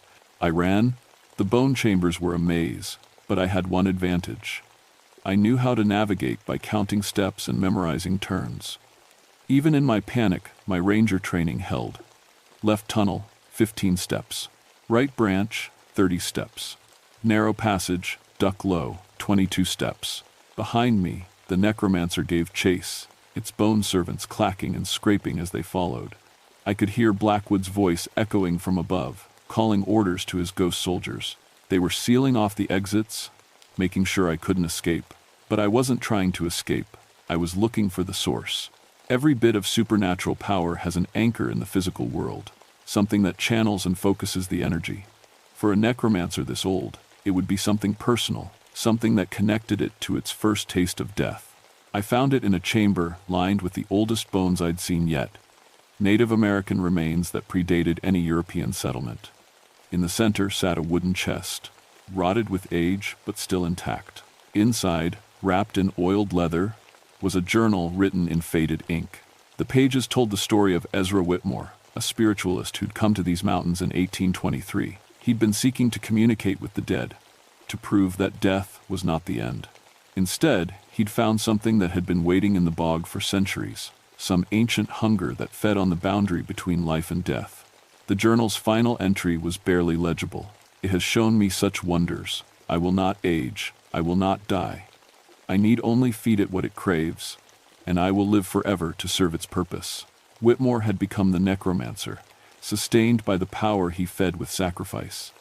The Civil War had been a feast for him, so much death in one place, and now he was strong enough to expand beyond this mountain. I tore pages from the journal and used my lighter to set them ablaze. The effect was immediate. Screams echoed through the bone chambers, and I could feel the whole structure beginning to shake. The necromancer's power was tied to its origin story, and I was burning that connection. The creature itself appeared in the chamber doorway, no longer pretending to be human. It was a writhing mass of bones and rotted flesh, held together by centuries of malevolent will. "You cannot destroy me," it hissed. "I am eternal." "Nothing's eternal," I replied, setting fire to more pages. "Everything ends." The flames spread to the wooden chest, then to the oiled leather wrapping. The necromancer's scream became a roar that shook dust from the ceiling. Cracks appeared in the bone walls, and I could hear the sound of the structure collapsing above me. I ran again, this time toward the shaft of pale light that marked the central hole. The bone floor was falling apart beneath my feet, and chunks of the ceiling rained down as the necromancer's death throes brought down its cathedral. I reached the bottom of the shaft just as a pile of leg bones formed a makeshift ladder. Without thinking, I started climbing, driven by pure survival instinct. 20 feet up, 30, the sounds of destruction fading below me. I emerged from the hole to find the plateau quiet. The ghost soldiers were gone. The bone church was collapsing into itself, the carefully arranged remains finally allowed to rest. Even the sweet flower smell was fading, replaced by the clean scent of mountain air. But I wasn't alone. Sarah and her 3 team members stood near my abandoned camp, looking confused and frightened, but definitely alive. The necromancer's destruction had released them from whatever power had claimed them. "Maggie," Sarah said, her voice small and uncertain. "What happened?" I remember starting the excavation, and then, nothing. "How long have we been missing?" I helped them gather their scattered equipment, while I tried to figure out how to explain what had happened. In the end, I settled for a version of the truth. Gas leak, I told them. Natural methane seepage from the bog. It can cause hallucinations, memory loss, disorientation. You've been wandering around confused for 5 days. It wasn't entirely a lie. The bog did produce methane, and people did sometimes have strange experiences in places where the barriers between worlds wore thin. Sarah's team accepted the explanation, grateful to be alive and eager to get off the mountain. We hiked out together that evening, and I filed my official report the next week. Archaeological excavation suspended due to hazardous gas emissions. Area closed to public access pending environmental assessment. That was 6 months ago. I still work the Dolly Sods wilderness, but I pay closer attention now to the old stories the local people tell. Stories about places where the dead don't rest easy. Stories about mountains that remember too much. The excavation site is officially off limits, but I check on it every few weeks. The ground has settled into a natural-looking depression, and grass is starting to grow over the disturbed earth. The bones are finally at rest. Mostly.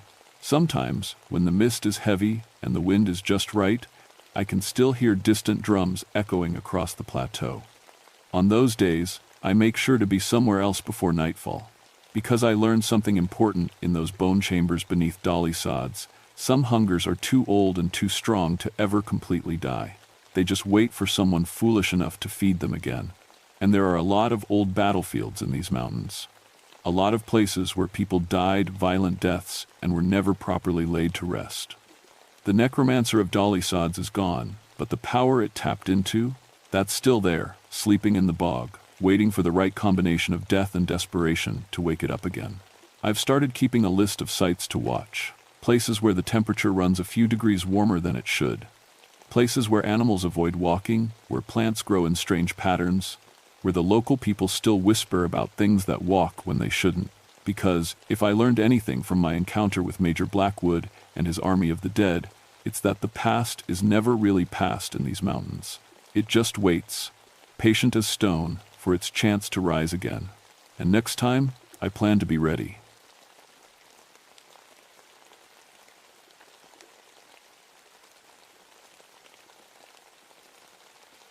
My name is Robert Wildwood, but everyone calls me Bobby. I've been a ranger at Jefferson National Forest for 20 years now, and in all that time, I never believed in ghost stories or devil dogs or any of that nonsense the old-timers used to talk about around their fires. I should have listened. I worked the Mount Rogers area in Virginia, way up in the high country where the wild ponies roam and the air gets thin. It's beautiful country, don't get me wrong. Rolling meadows stretch between ancient mountains, and on clear days you can see for miles.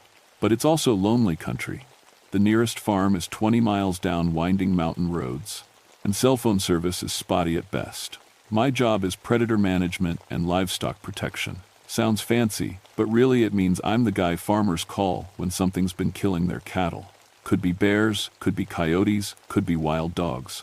I've seen it all in 2 decades of tracking through these mountains. I grew up on a farm myself, down in the valley before I took this job. My daddy taught me to read tracks like other folks read books. I can tell you how old a track is, what the animal was doing when it made it, and where it was probably headed. It's not magic, just patience and practice. The farmers around here, they're good people. Families that have been working this land for 5-6 generations. They know these mountains like the back of their hands, and they don't spook easy. When old Marcus Hillman called me in October of 1986, his voice was different. Scared maybe, though Marcus had never been scared of anything in his 63 years. "Bobby," he said over the crackling phone line, "I need you up here. Something's been at my cattle, and it ain't like anything I've seen before." I loaded my truck with the usual gear, plaster for making casts of tracks, camera, rifle, first aid kit. The drive to Marcus's place takes about an hour on good days, longer when the weather's bad. That particular morning was unseasonably warm for October, one of those strange days when the mountains can't decide if it's summer or winter. When I got to Marcus's farm, I could see the problem right away. 3 head of Angus cattle lay dead in his high pasture, and they hadn't died easy. I've seen bear kills and coyote kills, but this was different. The wounds were too clean, too precise. Whatever had done this knew exactly what it was doing. Marcus met me at the fence line. He was a big man, hands like ham hocks from a lifetime of farm work. But his hands were shaking as he lit his cigarette. "Started 3 weeks ago," he said, not looking at me. "Lost 1 cow, then 2 more the next week. Now this." He gestured at the bodies in his field. "Whatever's doing it, it's getting bolder." I walked among the dead cattle, taking pictures and notes. The bite marks were massive, bigger than any dog breed I knew. But the strangest thing was how the bodies were arranged. They formed a rough circle, heads pointing inward like they were protecting something in the center. "Marcus," I said, "did you move these cattle at all?" He shook his head. "Found them just like that this morning. Damnedest thing I ever saw." That's when I noticed the tracks. They were in the soft mud near the water trough, clear as day. Dog prints, but enormous, the biggest I'd ever seen. I made casts and took measurements. 6 inches long, 4 inches wide. Whatever made these tracks would have stood waist-high to a man. "You see any strange dogs around lately?" I asked. "Maybe somebody's dog got loose?" Marcus laughed, but there was no humor in it. "Bobby, ain't no dog around here that big, and even if there was, how do you explain this?" He led me to his fence line. The barbed wire was torn apart, but not cut. It looked like it had been pulled apart by hand or paw. The metal was twisted and bent in ways that would take incredible strength. As we stood there looking at the damaged fence, the wild ponies that usually grazed in the area came trotting over the ridge. But instead of heading down toward the water like they always did, they stopped dead. Their ears were back, and they were snorting and stamping. Then, all at once, they turned and galloped away. "Been doing that for weeks now," Marcus said. "Won't come near this pasture anymore." Animals know things, Bobby. They can sense when something ain't right. I spent the rest of that day looking for more tracks, checking the surrounding area. The trail led up into the timber, toward the old Cherokee hunting grounds high on the mountain. But after about a mile, the tracks just stopped. Not like the animal had jumped to rocks or hard ground, they just ended, like whatever made them had vanished into thin air. Driving home that evening, I tried to make sense of what I'd seen. In 20 years of this work, I'd never encountered anything like it. The size of the tracks, the strength needed to tear through that fence, the way the cattle were arranged, none of it fit any normal predator pattern.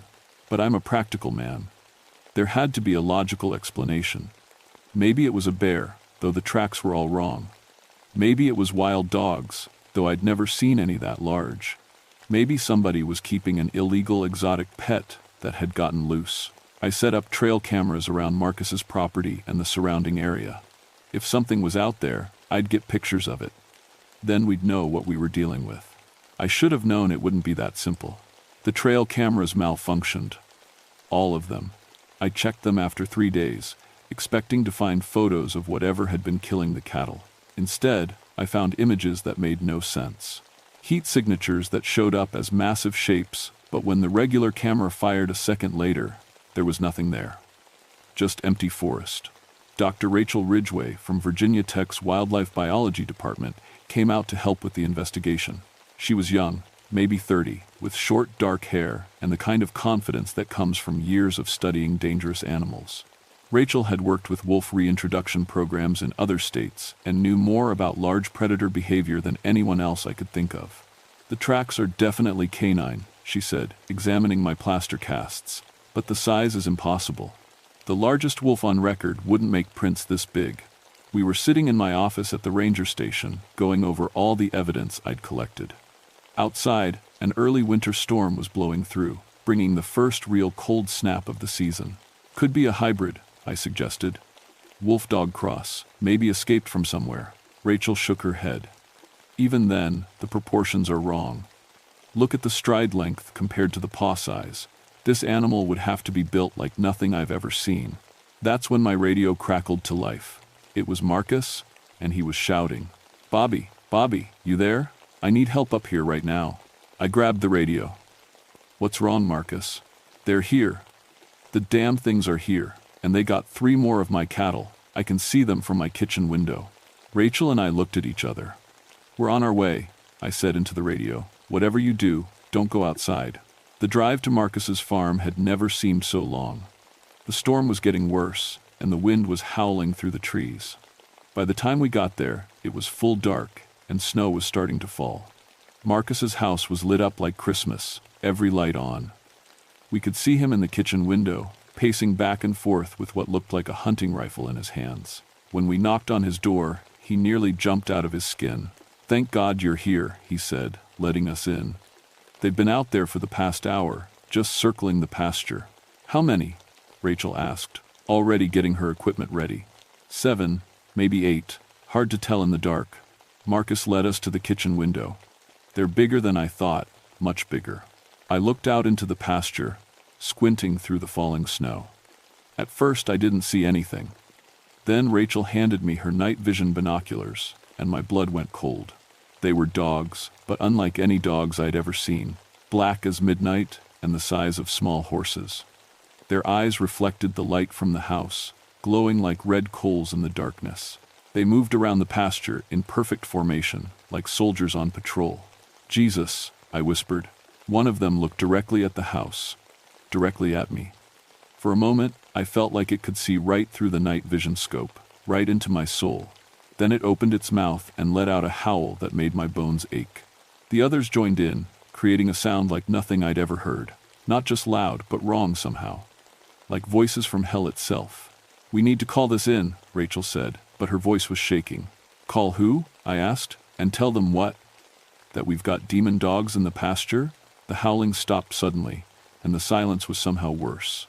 I looked through the binoculars again, scanning the field. Empty. They were gone. "Where did they?" I started to say, then heard a scratching sound above us. All three of us looked up at the ceiling. Something was walking across Marcus's roof. Something heavy. The footsteps moved slowly from one end of the house to the other, then stopped directly over the kitchen. A few bits of dust drifted down from the ceiling. "How did they get up there?" Rachel whispered. Before anyone could answer, we heard a sound that will haunt me for the rest of my life. A low, rumbling growl that seemed to come from inside the house itself. The windows rattled in their frames. Then, silence. We waited for what felt like hours, but was probably only minutes. Finally, I worked up the courage to go outside and check. The roof was covered with tracks in the fresh snow.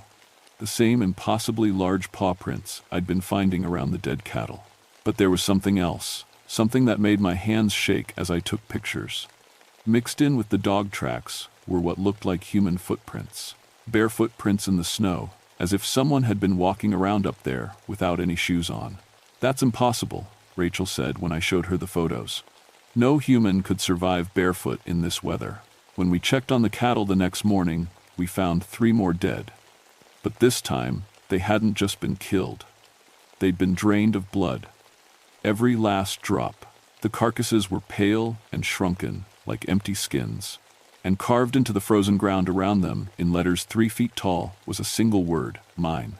Marcus Hillman was found dead 2 days later. The sheriff called me at dawn, his voice grim. "Bobby, you better get up to the Hillman place, and bring your camera." I knew before I got there what I'd find, but seeing it was different than imagining it. Marcus lay in his front yard, 20 feet from his kitchen door. He'd been partially eaten, but that wasn't the worst part. The worst part was his face, frozen in an expression of absolute terror. His rifle lay beside him, unfired. "Coroner says he died of a heart attack," Sheriff Davis told me. "Scared to death, literally." I walked around the scene, taking pictures and looking for clues. The tracks were everywhere now, no longer confined to the pastures. They led right up to the house, circled it several times, then headed back toward the forest. "This isn't random," I told the sheriff. "They're hunting specific targets." "They?" I showed him the photographs from the night before, the images of the massive dogs in the pasture. His face went pale. "How many other farmers in this area?" he asked. 3 more with livestock in the high pastures," I said. "The Jensen place, the Coopers, and old Bill Travers up on White Top Mountain. Better warn them." But when I tried to call the other farmers, none of them answered their phones. The storm had knocked out most of the phone lines in the area, and the roads were getting too bad to drive. Rachel and I decided to check on them anyway. We took my 4-wheel drive truck and a portable radio, though I wasn't sure how much good either would do us. The Jensen farm was first. We found the house empty and 3 dead cattle in the field, arranged in that same circular pattern. No sign of the family. At the Cooper place, we found something worse. The farmhouse had been ransacked, furniture overturned and windows broken. There was blood on the kitchen floor, but no bodies.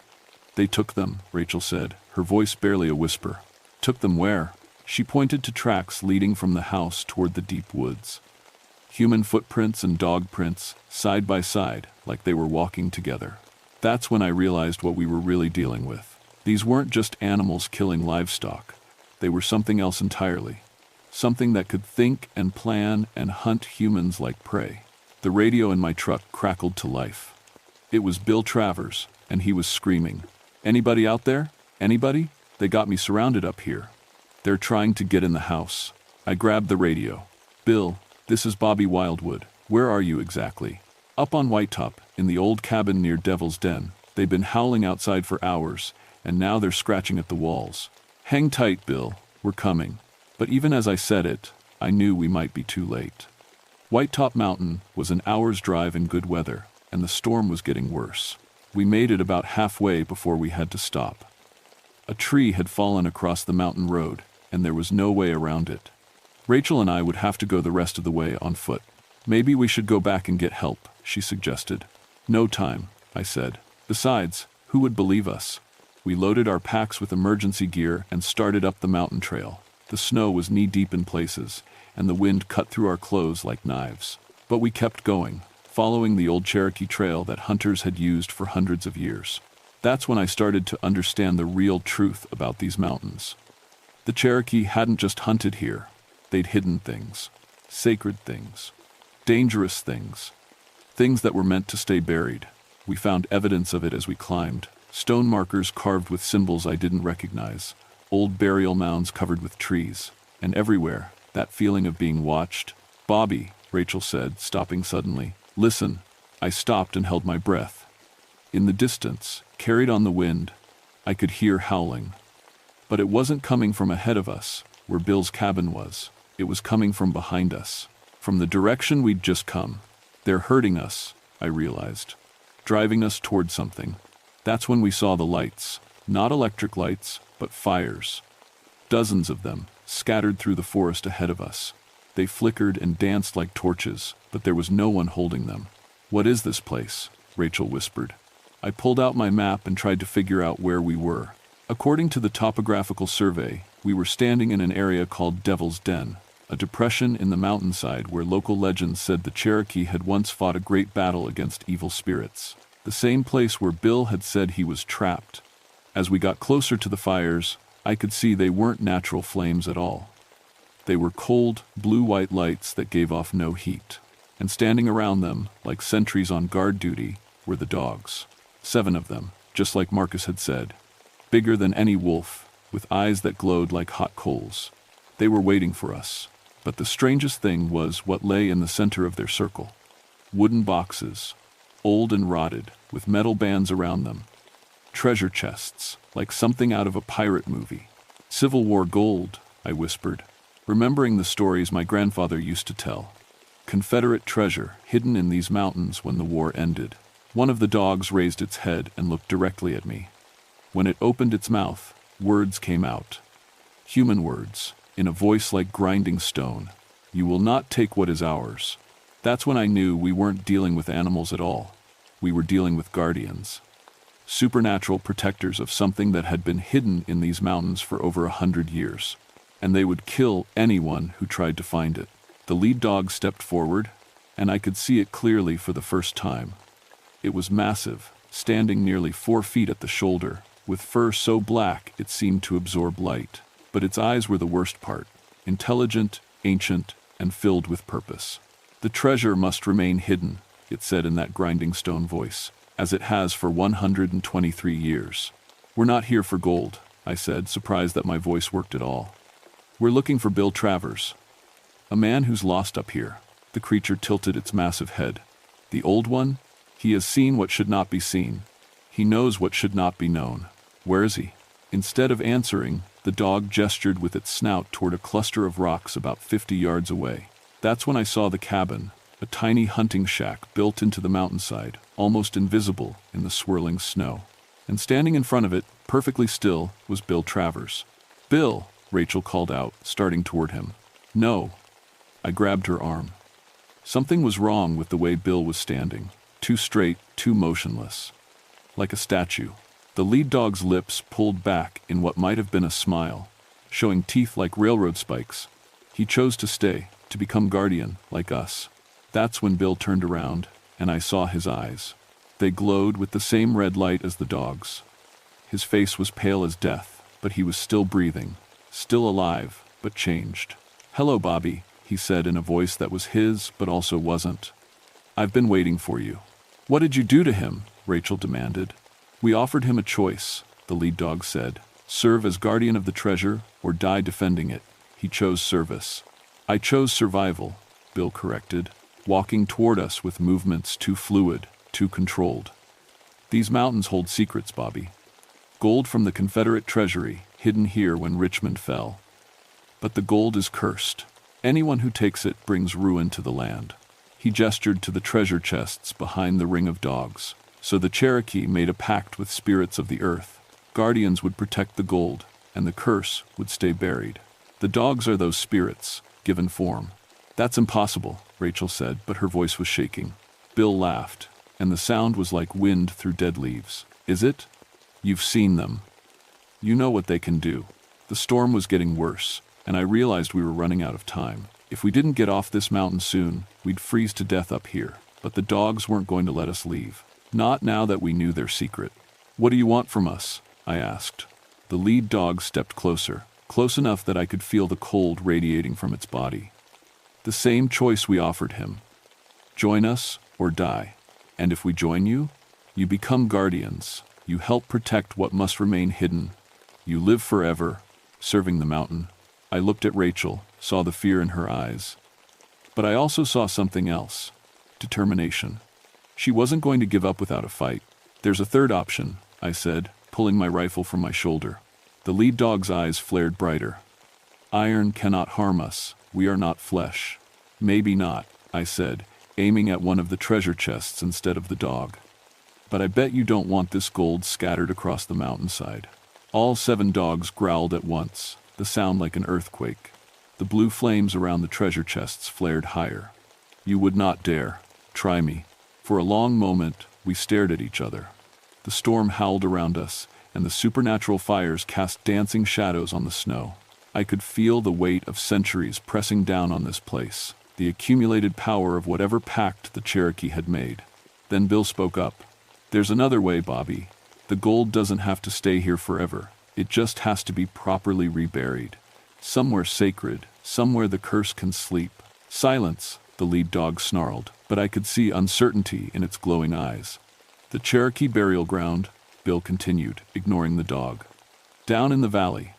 If the treasure is taken there and buried with the proper rituals, the guardians can rest. The curse will be broken." "Is that true?" I asked the lead dog. It was quiet for so long I thought it wouldn't answer. Then, slowly, it nodded. "If the white man's gold returns to the earth where our ancestors sleep, we can find peace. But it must be done willingly by those who have seen our truth." I looked at Rachel again. She gave me a small nod. "All right," I said, lowering my rifle. "We'll help you move the treasure. But Bill comes with us. And no more killing." The lead dog considered this. "Agreed, but know this. If you betray us, if you try to take even a single coin, we will hunt you forever." It took us 3 trips to move all the treasure chests down to the Cherokee burial ground in the valley. Bill helped, though he was different now. Stronger than a man his age should be, and his eyes still held that red glow in the dark. The burial ground was on my ranger station's property, a small grove of ancient oaks that had been protected by federal law for decades. The Cherokee had used it for over 1,000 years before European settlers arrived. We dug through the night, taking turns with shovels while the demon dogs watched from the edge of the trees. The hole had to be deep, 12 feet down, to ensure the treasure would stay buried. When we lowered the last chest into the ground, something changed. The air itself felt lighter, like a weight I hadn't even known I was carrying had been lifted. The dogs stepped forward, and I could see they were fading, becoming translucent. "It is finished," the lead dog said, its voice already growing distant. "The pact is fulfilled." One by one, they dissolved into mist and shadow, until only their glowing eyes remained. Then even those winked out, and they were gone. Bill collapsed to his knees in the snow, gasping. When he looked up at us, his eyes were normal again, tired and confused. "But human, what happened?" he asked. "Last thing I remember, I was in my cabin, and those things were scratching at the door." Rachel and I helped him to his feet. "It's over," I told him. "You're safe now." We filled in the grave and marked it with a simple stone cairn. To anyone who might find it later, it would just look like an old Cherokee burial site. Which, in a way, it was. The official report I filed with the Forest Service blamed the livestock deaths on a pack of hybrid wolf dogs that had since moved on to other territory. The farmers' insurance covered their losses, and life in the mountains slowly returned to normal. But things were different for me. I knew now that there were forces in these mountains, older and more powerful than anything I'd learned in ranger school. The Cherokee hadn't just been superstitious about certain areas. They'd been protecting secrets that could destroy lives. I kept working as a ranger, but I made sure to learn more about the local history and folklore. I studied the old stories, the sacred sites, the places where legend said the spirits still walked. Because if there was one cache of cursed treasure hidden in these mountains, there might be others. And if there were other guardians, other supernatural protectors of ancient secrets, I wanted to be ready. 3 months after that night at Devil's Den, I got a call from a farmer down in Tennessee. He was losing cattle to something that killed like a pack of wolves, but left tracks bigger than any wolf ever made. I packed my gear and headed south, wondering what other secrets were buried in the Appalachian Mountains, and what other guardians were waiting in the darkness, protecting treasures that should never see the light of day. The work of a forest ranger is never really done, especially when your job includes keeping the peace between the living world and the dead. My name is Robert Wildwood, and I've seen things in Jefferson National Forest that would make most people quit their jobs and move to the city. But these mountains are my home, and someone has to stand watch over the secrets they keep, even if those secrets have teeth.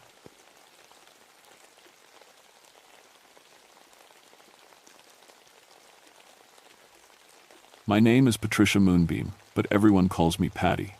I've been a park ranger for 17 years now, working the high country of West Virginia's Monongahela National Forest. Most folks think ranger work is all campfire safety talks and bear warnings, but I've got a PhD in botany and spend most of my time studying the strange plants that grow up in our mountain bogs. Never believed in witch lights until they started following me home. The Cranberry Wilderness sits at over 3,000 feet above sea level, where the air stays thin and cold even in summer. It's a place that feels older than the mountains themselves. Endless bogs filled with plants that shouldn't exist this far south. Carnivorous sundews, rare orchids, and sphagnum moss that can hold 20 times its weight in water. I've cataloged over 200 species up there that most botanists only read about in textbooks. My specialty is medicinal plants. Spent 3 years in the Peace Corps in Guatemala, learning how indigenous people used local flora for healing. When I came back to West Virginia, I found the Cherokee had similar traditions in these mountains. The old-timers still remember stories about plant gatherers who could make the sick well and the well sick, depending on their mood. June of 1984 started normal enough.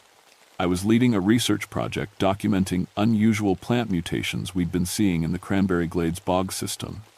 My partner, Dr. Samuel Creekmore from the university, had been tracking electromagnetic anomalies in the same area. Sam's an old friend. We went through graduate school together, and he's one of the few people who takes my work seriously. The first sign something was wrong came from my field notes. I'd been mapping plant populations in grid squares, using GPS coordinates to track changes over time. Standard procedure: mark your quadrats, photograph everything, take soil samples, measure growth patterns. But when I compared my June readings to the previous month, nothing made sense.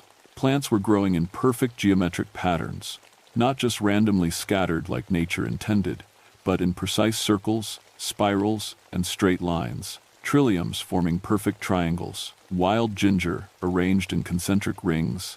Most disturbing were the jack and the pulpits. Normally they grow wherever water collects and soil stays moist, but I found 17 of them planted in a straight line running exactly north to south for half a mile. Sam arrived on June 15th with a truck full of electromagnetic monitoring equipment. We set up base camp near the main bog boardwalk, where tourists usually come to see the carnivorous plants. But the area felt different that summer. Quieter. Even the birds seemed nervous, staying away from certain sections of the marsh. "Look at this," Sam said, checking his EMF reader for the third time that morning. "I'm getting readings that shouldn't be possible. The electromagnetic field here is stronger than anything I've measured outside of a laboratory." I was busy photographing a patch of sundews that had somehow grown overnight into a perfect spiral pattern. Each tiny plant was exactly 6 inches from its neighbors, their sticky leaves all pointing toward the center. "How strong?" I asked, not looking up from my camera. "Strong enough to interfere with radio signals 15 miles away. The locals have been complaining about TV reception problems for weeks." That got my attention. I'd lived in these mountains long enough to know that when the old-timers start talking about their television sets acting up, something unusual is happening. Mountain folk don't complain about technology, they expect it to fail. "You think it's connected to the plant formations?" Sam shrugged, but I could see worry lines creasing his forehead. "I think we need to document everything carefully and try to find a scientific explanation." We spent the rest of that day taking measurements, photographing anomalies, and collecting soil samples. The bog stretched out around us like a green carpet, broken only by patches of dark water and the occasional stunted spruce tree. Mist hung low over everything, making it hard to see more than 50 feet in any direction. By evening, we'd covered maybe a quarter of the area we needed to survey. Sam's equipment showed electromagnetic spikes happening in regular patterns every 47 minutes. The readings would jump to impossible levels, then drop back to normal. "It's like something is turning on and off," he said, staring at his data sheets. "But I can't figure out what." We made camp that night on higher ground, away from the boggy areas. Standard wilderness protocol: hang your food, check for widowmakers overhead, keep your fire small. But as the sun went down, I noticed something that made my skin crawl. The plants were glowing, not bright, just a faint green phosphorescence that you could only see in complete darkness. The same plants I'd been documenting all day, the ones growing in impossible patterns, were giving off their own light. "Sam," I whispered, shaking his sleeping bag. "You need to see this." He sat up, instantly alert. Rangers learn to wake up fast. "What is it?" I pointed toward the bog. In the darkness, we could see dozens of soft green lights scattered across the marsh, pulsing slowly like distant fireflies. But fireflies move randomly, chaotically. These lights were pulsing in unison, like they were all connected to the same electrical circuit. "Jesus Christ," Sam breathed. "How is that possible?" That's when I realized we weren't dealing with a botanical phenomenon anymore. We were dealing with something that wanted to be found. The next morning, everything looked normal again. No glowing plants, no impossible geometric patterns, just a typical Appalachian bog, misty and quiet in the early dawn. If not for Sam's electromagnetic readings and my photographs, I might have convinced myself we'd imagined the whole thing. "The patterns are still here," I said, walking between the perfectly arranged jack and the pulpits. "Whatever made these didn't go away when the sun came up." Sam was checking his equipment, making sure the electromagnetic spikes from the night before had been properly recorded. "Patty, I need to tell you something. I've been measuring EMF fluctuations in this area for 3 months. They started small, but they're getting stronger. Why didn't you mention this yesterday?" "Because I wanted to see if you'd noticed the same things I did." He looked up from his instruments, and I could see fear in his eyes. The electromagnetic activity corresponds exactly with the plant formations. Every time we get a spike, new growth appears in geometric patterns. I felt something cold settle in my stomach. In 17 years of botanical research, I'd never encountered anything that could make plants grow on command. "That's not possible, Sam. Plants don't respond to electromagnetic fields that way." "These do." We spent the morning expanding our survey area, moving deeper into the bog system. The further we went from the main boardwalk, the stranger things became. We found carnivorous plants growing in perfect squares, wild orchids arranged in spirals, and patches of moss that had somehow grown overnight to spell out what looked like letters in some ancient alphabet. "Look at this," I called to Sam from about 50 yards away. I was standing next to a cluster of pitcher plants that had grown into the shape of a 5-pointed star. Each plant was exactly the same size, and their hollow chambers all pointed toward the center. That's when we heard the scream. It came from somewhere behind us, back toward our base camp. a woman's voice, high and terrified, echoing across the bog. Sam and I looked at each other for one frozen moment, then started running. We found Jennifer Walsh, a graduate student from the university, standing knee-deep in murky bog water about 100 yards from our tents. She was staring straight ahead, not moving, not responding to our calls. Her pupils were dilated so wide that her eyes looked completely black. "Jenny," Sam splashed into the water, trying to reach her. "What happened? Can you hear me?" She didn't answer, didn't even blink, just stood there like a statue, staring at something we couldn't see. I grabbed her arm and pulled. Her skin felt ice cold, even though the morning was warm. "Help me get her out of the water," I told Sam. It took both of us to lift her. Jenny was a small woman, maybe 120 pounds, but her body had gone completely rigid. We carried her to dry ground and wrapped her in sleeping bags, but she never stopped staring at that spot in the bog. "Jenny, what did you see?" I asked, kneeling beside her. "What's out there?" For the first time since we'd found her, she moved. Her head turned slowly toward me, and when she spoke, her voice sounded like it was coming from somewhere far away. "The lights," she whispered. "They're beautiful. They want me to come back." Sam was already on his radio, calling for emergency medical evacuation. But the radio just crackled with static. No matter what frequency he tried, he couldn't reach anyone. "The electromagnetic interference is too strong," he said. "We'll have to carry her out ourselves." That's when I noticed the plants around us were moving. Not growing, moving. The jack-in-the-pulpits were turning their hooded flowers toward Jenny like they were watching her. The sundews were extending their sticky leaves in her direction. Even the sphagnum moss seemed to be creeping closer to where she lay. "Sam," I said quietly, "we need to leave. Right now." But Jenny suddenly sat up, her black eyes fixed on something behind us. "They're coming," she said. "The lights are coming back." I turned around and felt my blood freeze. Across the bog, maybe 200 yards away, green lights were beginning to appear. Not the soft phosphorescence we'd seen the night before. These were bright, pulsing orbs floating about 6 feet off the ground. And they were moving toward us. "Run," I said. "Grab what you can carry and run." We got maybe 50 yards before the lights caught up with us. They didn't make any sound, just drifted overhead like glowing balloons.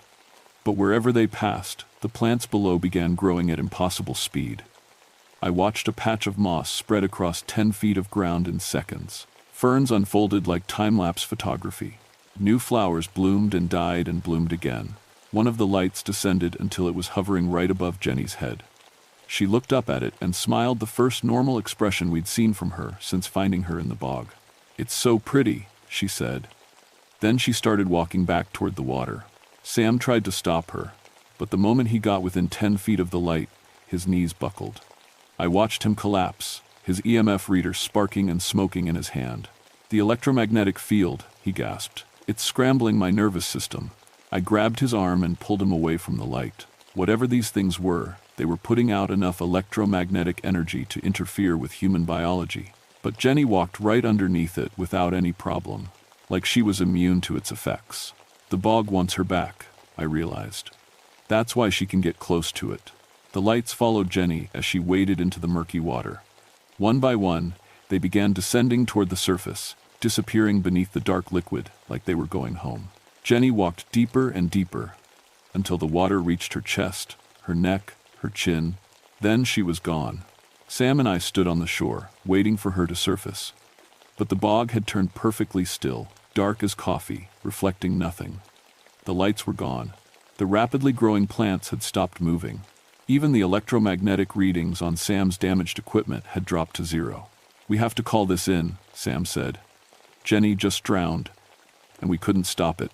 But I was staring at the water where she'd disappeared. No bubbles, no ripples, no sign that anyone had ever been there. "I don't think she drowned," I said quietly. "I think something took her." The search and rescue team arrived 6 hours later, after we'd hiked 15 miles to the nearest ranger station with working radio equipment. By the time we got back to the bog with professional divers and recovery equipment, the sun was setting. They found no trace of Jenny Walsh. No body, no clothing, no sign she'd ever been in the water. The dive team said the bog was only 8 feet deep where we'd seen her disappear, with a soft bottom that should have preserved footprints for days. But the mud showed nothing. "Are you sure this is where it happened?" asked Tom Brennan, the lead search coordinator. He'd known me for 10 years, and I could see doubt creeping into his eyes. "I'm sure," I said. "Jenny walked into the water right there, and she never came back out. But there's no evidence, Patty. No disturbance in the sediment, no personal items, nothing." Sam backed me up, showing Tom the electromagnetic readings from that morning. But the data made no sense to anyone without a background in physics, and Tom was starting to look at both of us like we'd suffered some kind of stress-induced hallucination. The official search continued for 3 days. Divers checked every inch of water. Ground teams walked grid patterns through the surrounding forest. A helicopter with thermal imaging flew search patterns over 50 square miles. Jenny Walsh had simply vanished. On the 4th day, they found her backpack. It was sitting on the bog boardwalk, exactly where visitors usually start their nature walks, completely dry, despite 3 days of rain.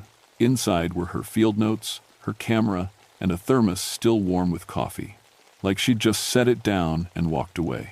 But the photographs on her camera told a different story. "Look at these," Sam said, scrolling through Jenny's digital images. We were in my ranger station, going through her equipment while the search teams packed up outside. The first dozen photos showed normal botanical documentation, close-ups of carnivorous plants, wide shots of the bog ecosystem, standard research imagery. But then the pictures began changing.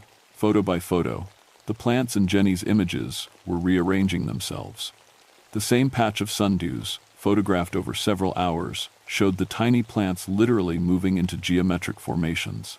In one image, they were scattered randomly. In the next, they formed a rough circle. By the final photo, they had created a perfect spiral pattern with mathematical precision. "This is impossible," I said. "Plants don't move like this. Not in hours, not in days. Some of these species can take weeks to show any growth at all." But the timestamp on the photos didn't lie. Jenny had documented the formation of the geometric patterns in real time over the course of a single afternoon. And in the background of her final shots, you could see the faint outline of green lights beginning to appear. Her last photograph showed something that made my hands shake. It was a close-up of the bog water where we'd lost her.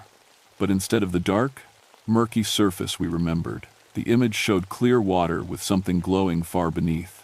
Shapes that might have been plants, or might have been something else entirely. And in the very center of the frame, a pale human figure with arms outstretched, floating peacefully in the underwater glow.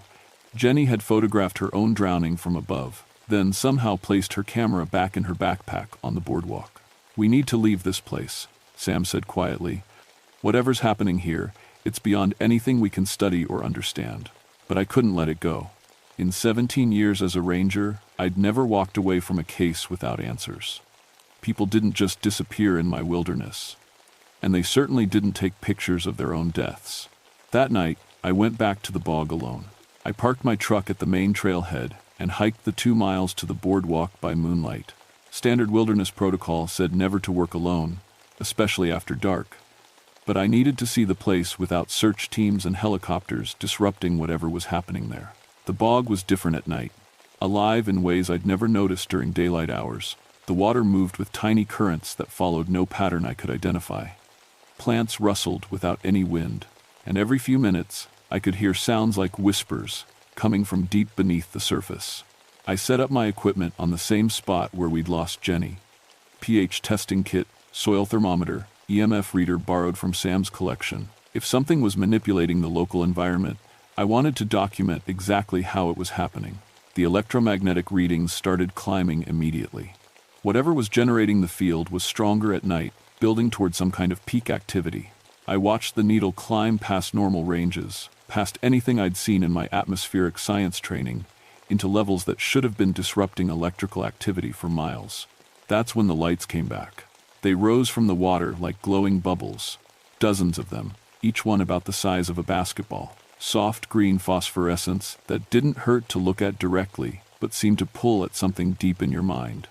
I found myself wanting to get closer, to understand what they were made of. The lights began moving in formation, creating patterns in the air above the bog. Spirals, figure eights, complex geometric shapes that reminded me of the plant arrangements we'd been finding. They were trying to communicate something, I realized, showing me the same mathematical relationships that had been appearing in the flora. I started taking pictures, documenting everything. But when I checked the camera's display screen, the images showed something completely different from what I was seeing with my eyes. Instead of floating lights, my photographs showed people. Dozens of human figures standing in the bog water, all of them glowing with the same green phosphorescence. Men and women in clothing from different time periods, some in modern hiking gear, others in old-fashioned dresses and work clothes, a few in what looked like traditional Cherokee garments. All of them standing peacefully in water that should have been over their heads, all of them staring directly at my camera. And in the front row, clear as daylight, was Jenny Walsh. She was smiling and waving, like she was posing for a family photograph. Behind her, I could see other faces I recognized from missing persons reports over the years. Hikers who'd disappeared in the cranberry wilderness, researchers who'd gone missing during botanical surveys, local people who'd vanished while gathering medicinal plants. They were all there, standing together in some underwater community that existed parallel to our world. I lowered my camera and looked at the bog with my naked eyes, just lights floating in formation above dark water. But the moment I raised the camera again, the underwater people reappeared, waving and smiling like they were welcoming me to join them. That's when I heard footsteps on the boardwalk behind me. I turned around, expecting to see Sam or one of the search team members.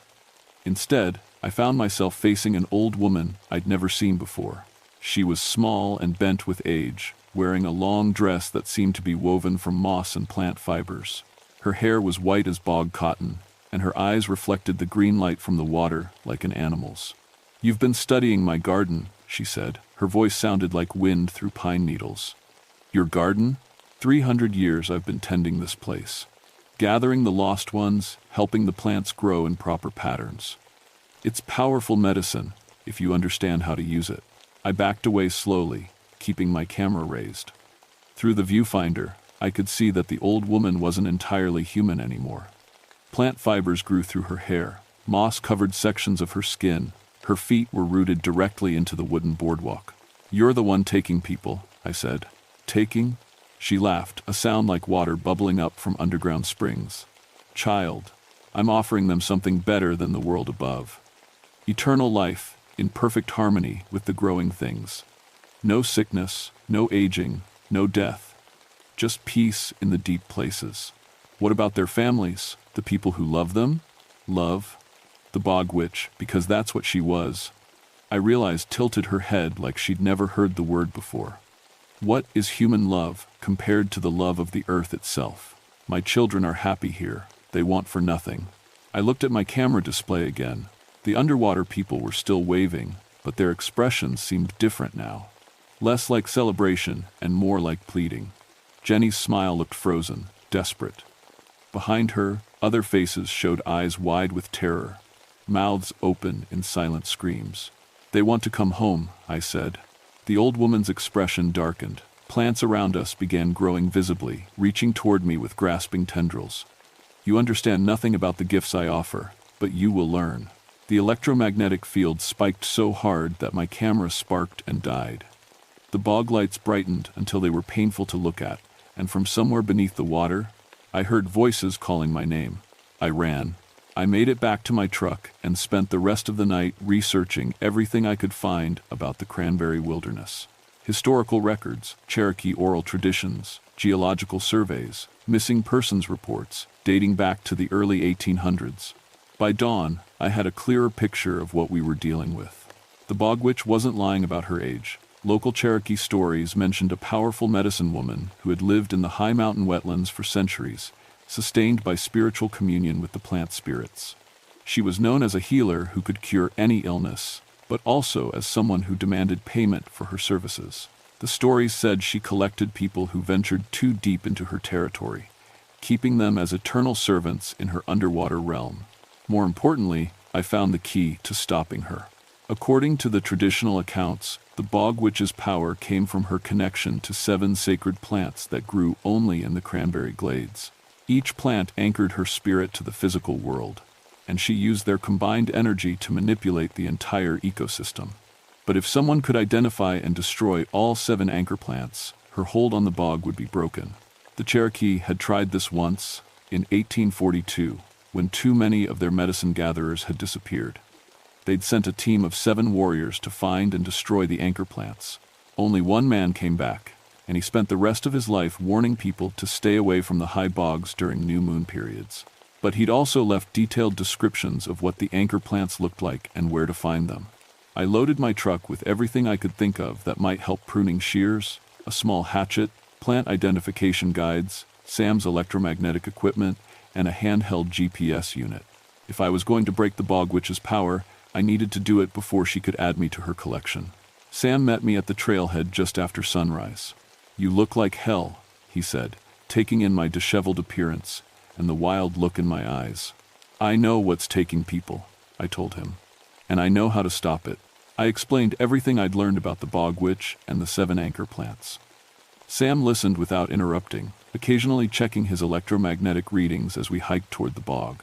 "The EMF levels are off the charts," he said. "Whatever you saw last night, it's made the whole area more active. She knows we're coming back. She's getting ready for us."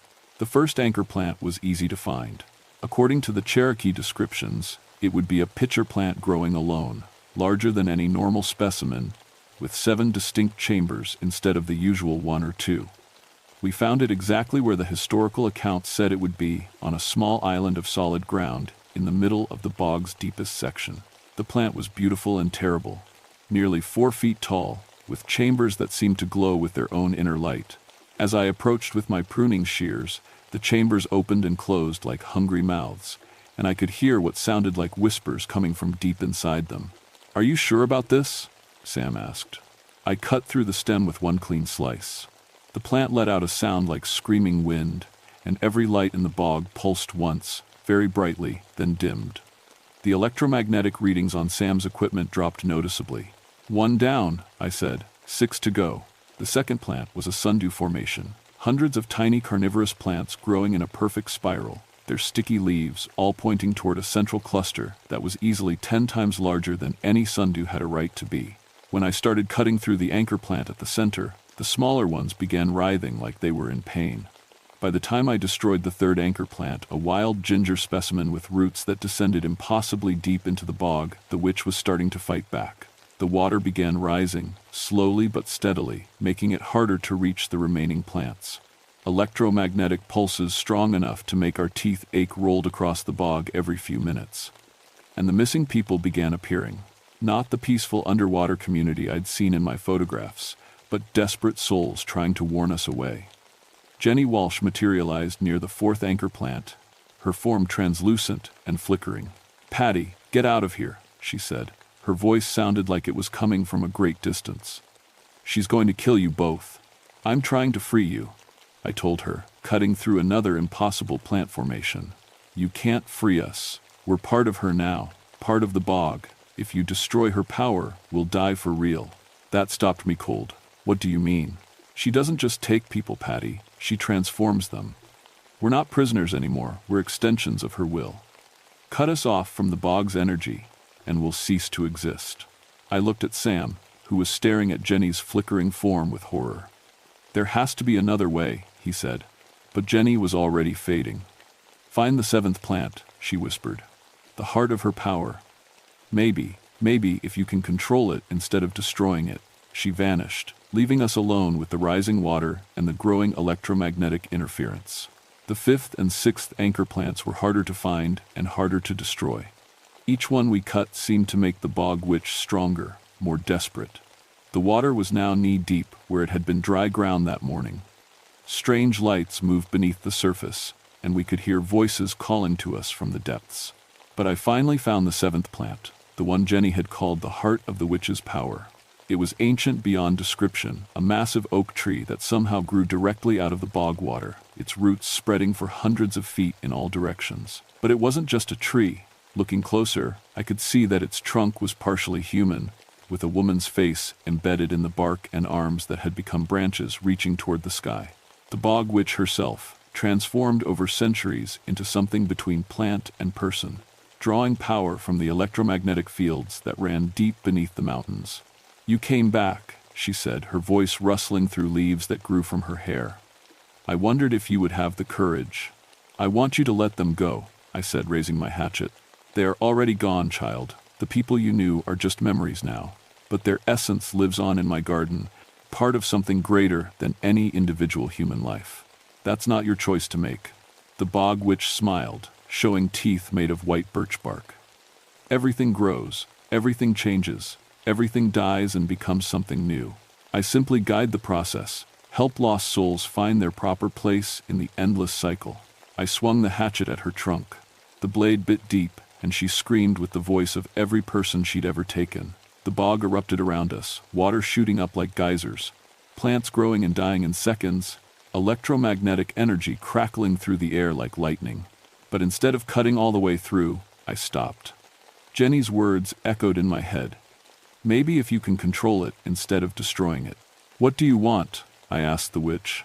Preservation, she said, her voice weaker now. The old knowledge is dying.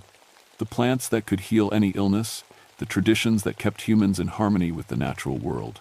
I gathered people to preserve what would otherwise be lost, by stealing their lives, by offering them immortality. But perhaps, she paused, considering, perhaps there is another way. I lowered the hatchet. What kind of way? Become my successor, learn the true secrets of botanical medicine. Help me guide the bog without taking unwilling souls. The power needs a human anchor, someone who understands both worlds. Sam grabbed my arm. Patty, no, don't trust her. But I was thinking about Jenny's words, about all the missing people trapped in the bog's supernatural ecosystem. If I agree, will you release the others? Those who wish to return to the mortal world may go, the bog witch said. Those who choose to remain will do so freely, with full knowledge of what they're accepting. And the bog itself will continue to exist as a place of power and healing. But it will no longer be a trap. I looked at Sam, who was shaking his head frantically.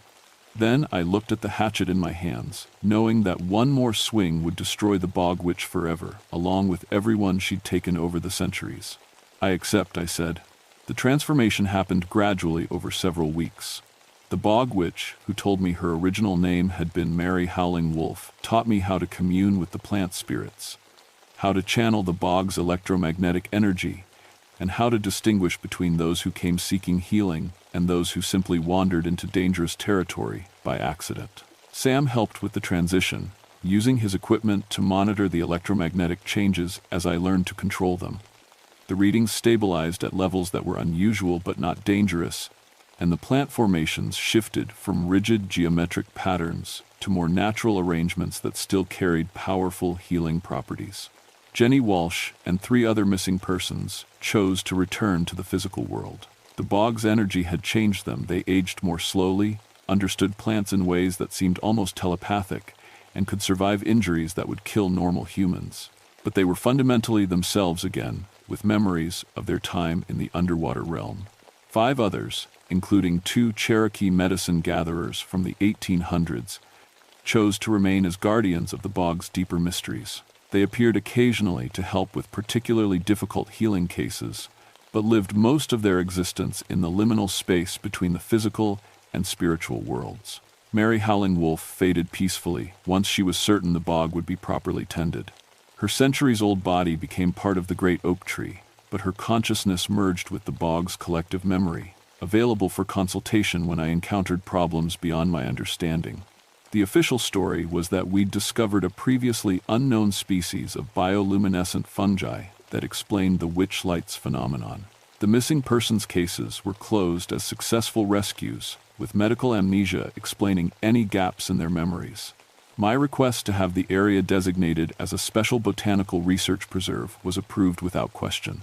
I still work as a ranger in the Monongahela National Forest, but now I split my time between traditional Forest Service duties and managing what we privately call the sanctuary. People with serious illnesses sometimes find their way to the bog, guided by dreams or intuition they don't fully understand. I help them work with the plants to find healing that conventional medicine couldn't provide.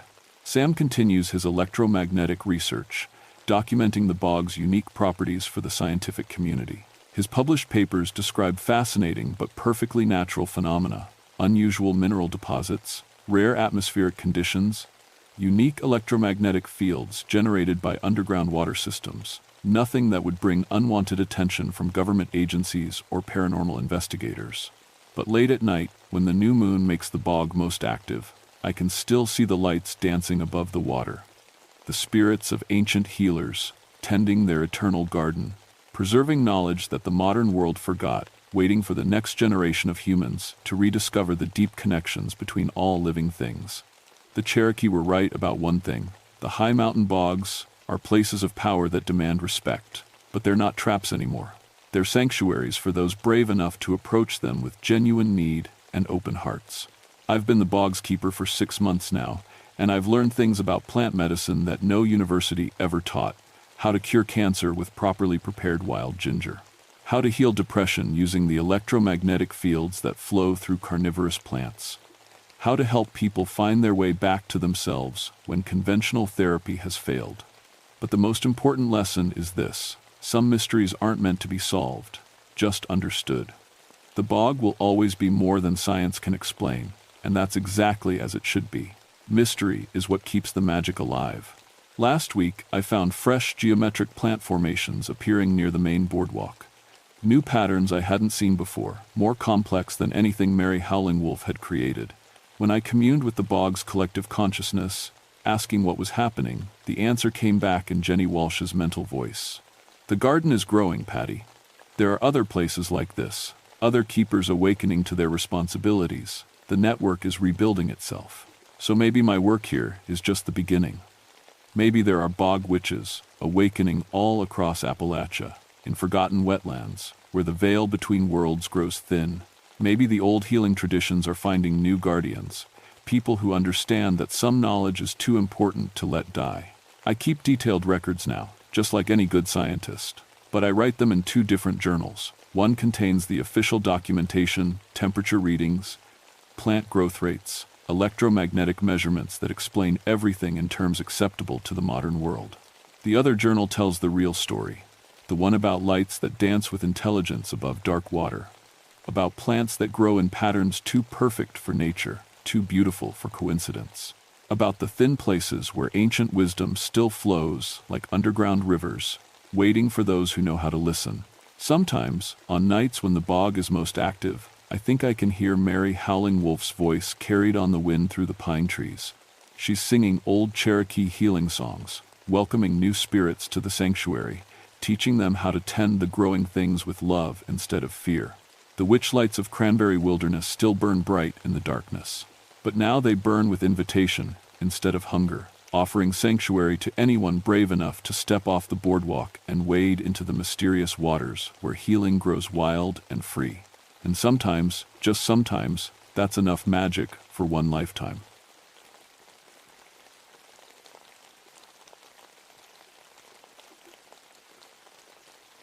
My name is Jennifer Shadowbrook, but everyone calls me Jenny.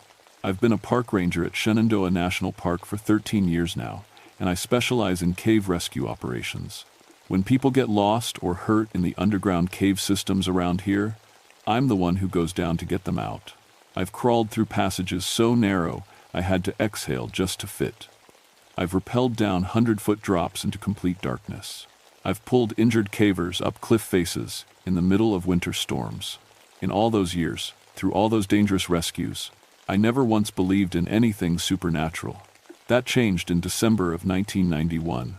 The caves near Luray, Virginia, are some of the most beautiful and dangerous in the whole state. Limestone formations that took millions of years to create, underground rivers that can flood without warning, and passages that branch off into unmapped territory.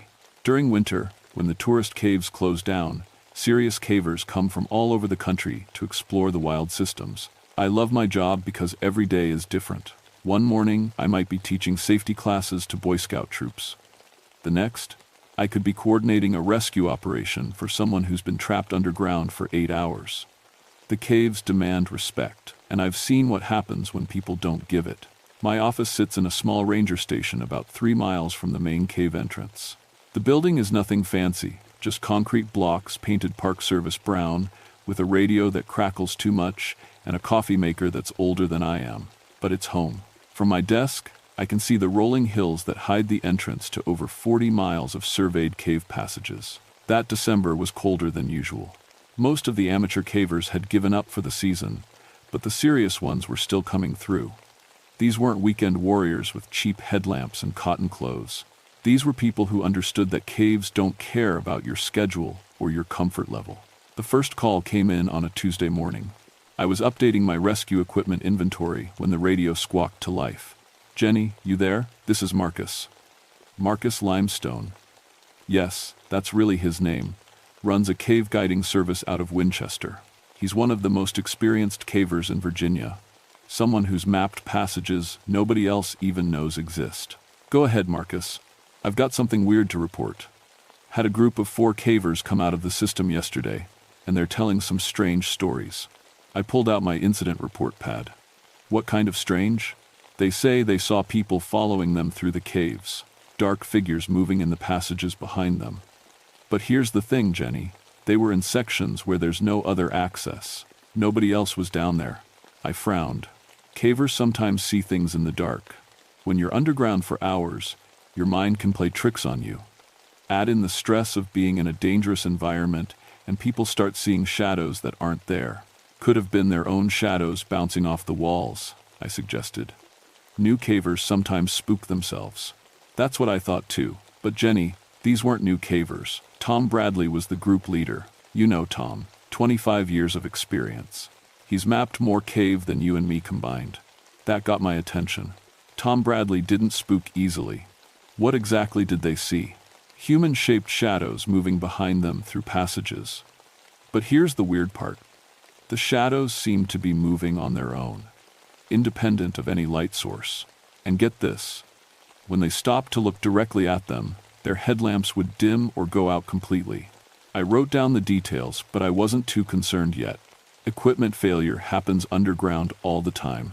Carbide lamps can be temperamental in cold weather, and even good LED headlamps can fail when you need them most. Which section were they in? The lower level, near what we call the railroad chamber. You know the area? I knew it. The railroad chamber got its name from local historians who claimed it was used as a station on the Underground Railroad. Escaped slaves supposedly hid there on their way north. I'd never paid much attention to the stories. My job was keeping people safe in the present, not worrying about the past. "I'll make a note in the log," I told Marcus. "If you get any more reports, let me know." But even as I hung up the radio, something about the report bothered me. Not the shadows, like I said. People see things underground. It was the location. The railroad chamber and the passages around it had a reputation. Local cavers called it the quiet zone because sounds seemed muffled there. Even experienced cavers avoided camping in that section. I'd been through those passages dozens of times on rescue operations. The geology was stable, the air quality was good, and there were multiple exit routes. There was nothing dangerous about the area that should make people nervous. But if I was being honest, I didn't like going through there either. Something about the place just felt heavy. Like the air itself was carrying weight from somewhere else. I shook my head and went back to my inventory. Equipment doesn't check itself, and I had real work to do. But as I counted ropes and inspected carabiners, I kept thinking about Tom Bradley. In all the years I'd known him, he'd never filed a report about anything he couldn't explain. Maybe this time was different. 2 days later, Marcus called again. This time his voice was different, tighter, more concerned. "Jenny, we've got another incident. Different group, same area." I set down my coffee mug and reached for the incident report forms. "Tell me." 3 cavers went down yesterday morning for a photography expedition. They were heading for the Crystal Gallery, but they got turned around in the lower passages near Railroad Chamber. Getting lost in caves happens more often than people think. Even with good maps and GPS units, underground navigation can be tricky. Passages that look different on the way out than they did going in, side tunnels that don't show up on surveys, equipment failure that leaves you in total darkness. Did they activate their emergency beacons? No, that's just it. They found their way out on their own. But Jenny, they're telling the same story as Tom's group. Dark figures, following them through passages where no one else should have been. I started filling out the report header. Same location, exact same area, but this time, they got pictures. That stopped me cold. Pictures? Digital camera with a good flash. They were trying to photograph some formations when they noticed movement behind them. The photographer, guy named Dave Chen, does this stuff professionally. He spun around and started shooting. What did he get? Marcus was quiet for a moment. Jenny, you need to see these yourself. Can you meet me at Murphy's Diner in Luray? I've got the photos with me. 30 minutes later, I was sitting across from Marcus in a booth that had probably been there since the 1960 seconds. He looked tired, like he hadn't been sleeping well. Marcus was built like most serious cavers, compact and wiry, with hands that were permanently stained from handling rope and carbide. But today he looked older than his 45 years. Before I show you these, he said, pulling an envelope from his jacket, I want you to know that Dave Chen is a professional. He does cave photography for National Geographic. He knows his equipment, and he knows how light behaves underground. He handed me 5 color photographs, still smelling like developing chemicals. The first 3 showed typical cave formations. Flowstone curtains, stalactites, the kind of beautiful underground features that make people fall in love with caving. But the 4th photo made me stop breathing. In the background, behind the formations Dave had been photographing, stood a human figure. It was dark, like a shadow, but it had clear human proportions. Head, shoulders, arms. The figure seemed to be watching the photographer from about 30 feet away. Could be another caver, I said, but my voice sounded uncertain even to me. Look at the 5th one. The final photograph showed the same area from a slightly different angle. The formations were identical, the lighting was the same, but the figure was gone. According to the timestamps on the camera, the photos were taken 12 seconds apart. Dave says he was alone in that chamber, Marcus said. His 2 partners were in the passage behind him, at least 50 feet away. There's no way someone could move through that space in 12 seconds without making noise. I studied the photographs more carefully. The figure in the 4th image wasn't wearing typical caving gear. No helmet, no headlamp, no reflective clothing. It looked like someone dressed in simple, dark clothing, the kind of clothes you might have worn 150 years ago. There's something else, Marcus said. Dave says that right after he took these photos, his camera's batteries died, brand new lithium batteries that should have lasted for hours. And his headlamp dimmed to almost nothing. I set the photographs down and looked at Marcus. What do you think is happening down there? I don't know, but Jenny, I've been caving these systems for 20 years. I've never seen anything like this. That afternoon, I drove out to the cave entrance to do my own investigation. The access point for the lower levels is through a narrow opening hidden behind a screen of mountain laurel. Most tourists never even notice it, but serious cavers know it leads to some of the most spectacular formations in the region. I suited up in my standard cave gear, helmet with dual LED headlamps, sturdy clothing, emergency supplies, and my radio gear. The temperature outside was 38 degrees, but I knew it would be a constant 52 degrees underground. The entrance passage drops steeply for about 40 feet, before leveling out into a walking tunnel. I'd been through this route hundreds of times, but today felt different. Usually, I could hear water dripping, small rocks settling, the normal sounds of a living cave system. Today, everything seemed muffled. 20 minutes into my descent, I reached the junction, where the main passage splits toward either the Crystal Gallery or the lower levels near Railroad Chamber. I took the left fork, heading down toward the area where both groups had reported their encounters. The passage here narrows to about 4 feet wide, with a low ceiling that forces you to duck walk for several yards. It's not a pleasant stretch, but it opens up into a beautiful chamber filled with calcite formations that sparkle like jewels in headlamp light. As I squeezed through the narrow section, my primary headlamp flickered and went out. Equipment failure underground is serious business. I immediately stopped moving and activated my backup light. The LED came on, but it seemed dimmer than usual. I checked my battery pack. Full charge. That's when I heard the sound. Footsteps. Definitely footsteps, coming from the passage behind me. Slow, deliberate, the sound of someone walking carefully across uneven stone. "Hello?" I called out. "Anyone back there?" The footsteps stopped. I waited, listening carefully. Cave acoustics can be strange. Sounds can echo from chambers hundreds of feet away and seem like they're right next to you. But these footsteps had sounded close, maybe 30 feet behind me in the narrow passage. "This is Park Ranger Jennifer Shadowbrook," I called louder. If someone's back there, please respond. Nothing. I decided to continue forward into the main chamber. If there was another caver behind me, they would follow and we could sort out what was happening. If it was just strange acoustics, I'd complete my investigation and head back to the surface. The chamber opened up around me, and I swept my headlamp across the formations. Everything looked normal.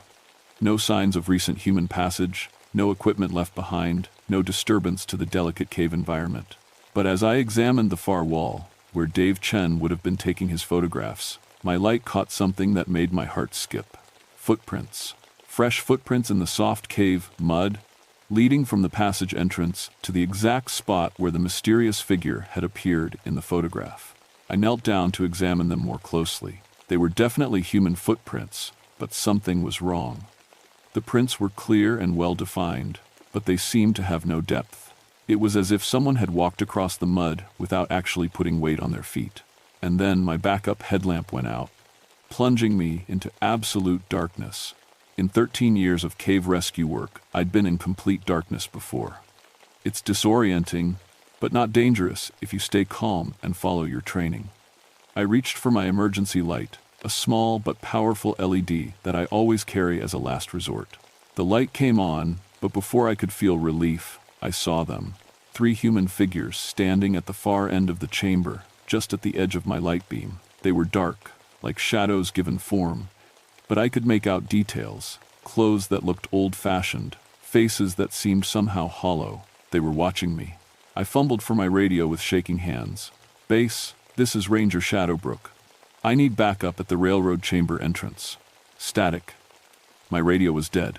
When I looked up again, the figures were gone. I made it back to the surface in record time, my emergency light lasting just long enough to guide me through the passages. Once I reached daylight, I checked my equipment. Both primary lights had full battery power and worked perfectly. My radio came back to life as soon as I cleared the cave entrance. None of it made sense. That evening, I called Marcus and told him what I'd experienced. He listened without interrupting, and when I finished, he was quiet for a long moment. "Jenny," he said finally, "I think we need to contact someone who knows more about this kind of thing than we do."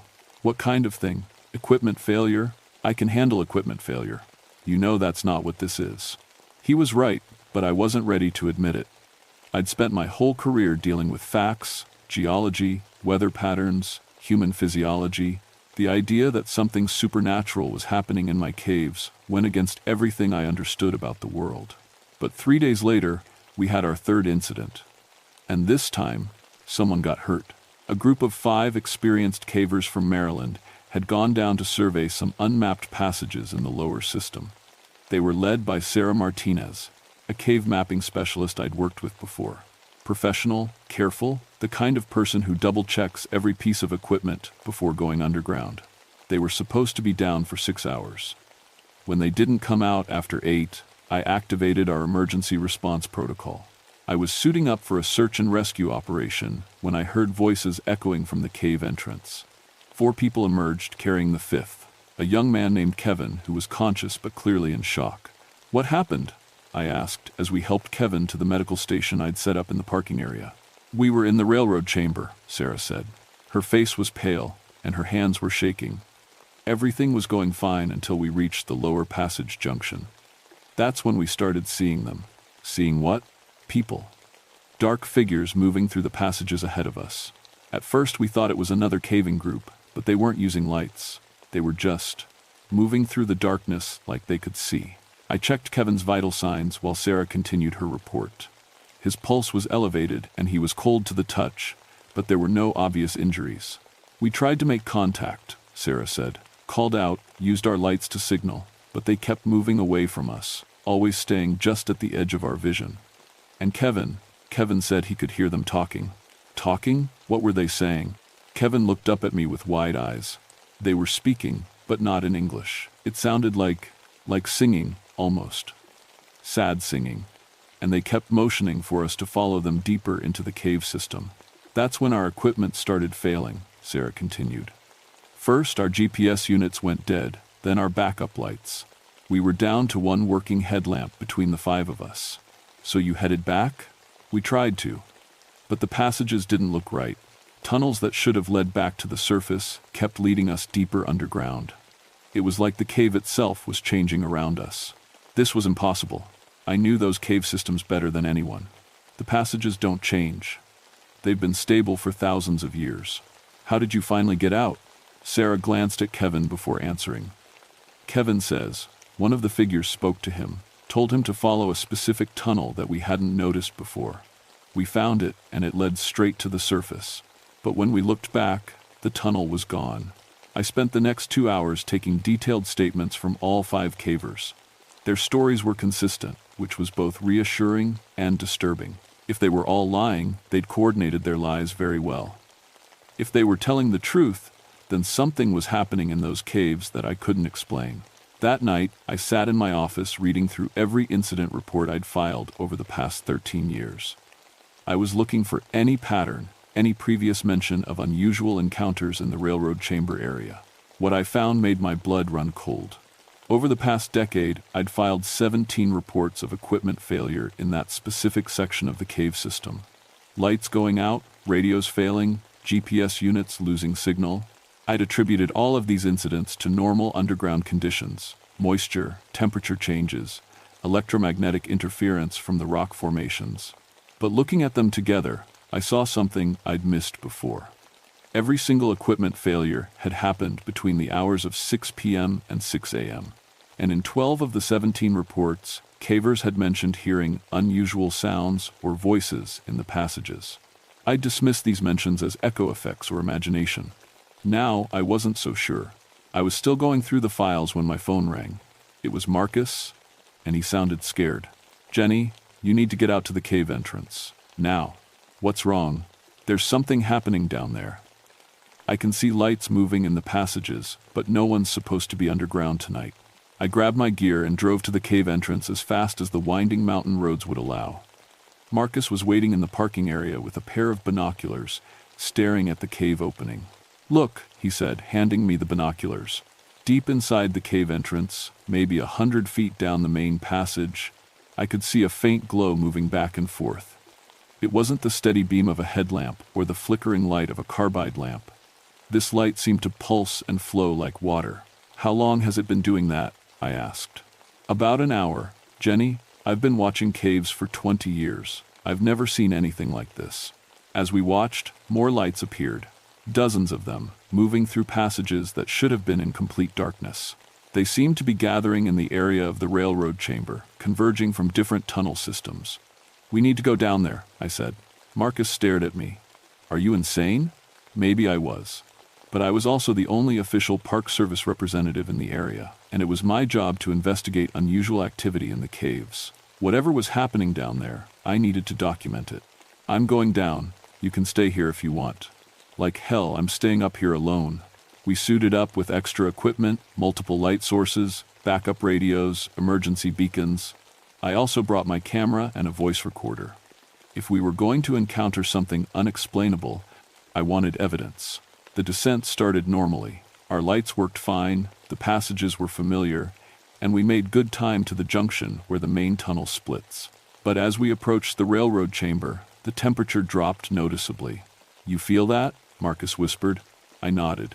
The air had become thick and heavy, like breathing through wet cotton, and there was a smell, not the usual cave smell of damp stone and organic decay, but something else. Something that reminded me of old clothes and wood smoke. That's when we heard the singing. It was faint at first, just at the edge of hearing.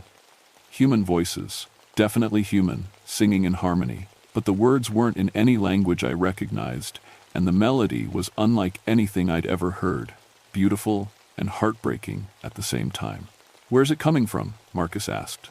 The singing seemed to be coming from everywhere and nowhere, echoing through the cave system in ways that defied acoustic logic. But it was getting stronger as we approached the railroad chamber. We rounded the final bend and stopped dead in our tracks. The chamber was filled with people. Dozens of human figures moving through the space like they belonged there. Men, women, children, all dressed in simple, old-fashioned clothing. Some carried bundles or small bags. Others held the hands of smaller figures that must have been children. They were all translucent, like they were made of shadow and moonlight. but I could see their faces clearly. Tired, worried, but determined. These were people who had traveled a long distance and still had further to go. And as we watched, frozen in amazement and terror, one of the figures turned toward us. It was a woman, maybe 30 years old, with kind eyes and a head wrap that had once been white. She looked directly at me and smiled. A sad smile, but genuine. Then she raised one finger to her lips in a gesture of silence and pointed toward a passage I'd never noticed before. The passage that Kevin's group had used to escape. The woman began walking toward us, her feet making no sound on the stone floor. As she got closer, I could see more details. The careful way her dress was patched, the weariness in her eyes, the calluses on her hands that spoke of hard work. Behind her, the other figures had stopped their movement through the chamber. They were all watching us now, waiting to see what would happen. "Don't be afraid," the woman said, her voice echoing strangely in the cave air. "We mean no harm to those who respect this place." I found my voice, though it came out as barely a whisper. "Who are you?" "We are the ones who passed through here long ago, the ones who sought freedom in the darkness when we could not find it in the light." She gestured toward the other figures. "This was our resting place, our sanctuary, when the world above offered us only chains." Marcus grabbed my arm. "Jenny, we need to go, now." But I couldn't move. Something about this woman, about all of them, held me in place. They weren't threatening, they were just sad. Deeply, profoundly sad. "Why are you showing yourselves now?" I asked. The woman's expression grew even more sorrowful. "Because they want to build above us. Machines will come, and concrete, and lights that never sleep. Our resting place will be disturbed, and we will have nowhere to gather, nowhere to remember." I didn't understand what she meant, but before I could ask, Marcus's radio crackled to life. Through the static, we could hear the voice of the park supervisor. "All units, be advised. Construction crews will begin site preparation for the new visitor center tomorrow morning. Work area includes the cave system near Luray. All personnel should avoid the area until further notice." The visitor center. I'd heard rumors about the project, but I didn't know it was actually approved. They were going to build a modern facility right above the cave systems, complete with gift shop, restaurant, and paved parking for tour buses. The woman was watching my face, reading my understanding. "You see, they will pour concrete where we once found shelter. They will bring tour groups through passages where we once hid our children. Our sanctuary will become entertainment." Around the chamber, the other figures began to move again, but now they were agitated. The singing had stopped, replaced by whispers that seemed to come from the stone walls themselves. The temperature dropped even further, and ice began to form on the cave walls. "What do you want from us?" I asked. "Help us protect this place. Help us find peace." "How?" "Oh." The woman stepped closer, and I could see through her translucent form to the rock wall behind. "Tell our story. Make them understand what happened here. Make them remember that this place is sacred ground." Suddenly, Marcus screamed. I spun around to see him backing toward the chamber wall, his headlamp beam showing nothing but empty space in front of him. But something was there. Something that wasn't quite visible but was definitely present. "It's touching me," Marcus yelled. "Something's trying to pull me into the wall." I could see it now, a dark shape, more solid than the others, reaching out toward Marcus with what looked like arms made of shadow. This figure was different from the woman and the others. Where they seemed peaceful, this one radiated anger and desperation. "He was one of the hunters," the woman said sadly. "One of those who pursued us through these passages. He died here too, crushed by falling rock as he chased a family with small children. But unlike us, he has not found peace." The dark figure was pulling Marcus toward a section of the wall where I could now see the outline of a passage, not a natural cave formation, but a crude tunnel that looked like it had been carved by hand and then sealed up. "Let him go," I shouted.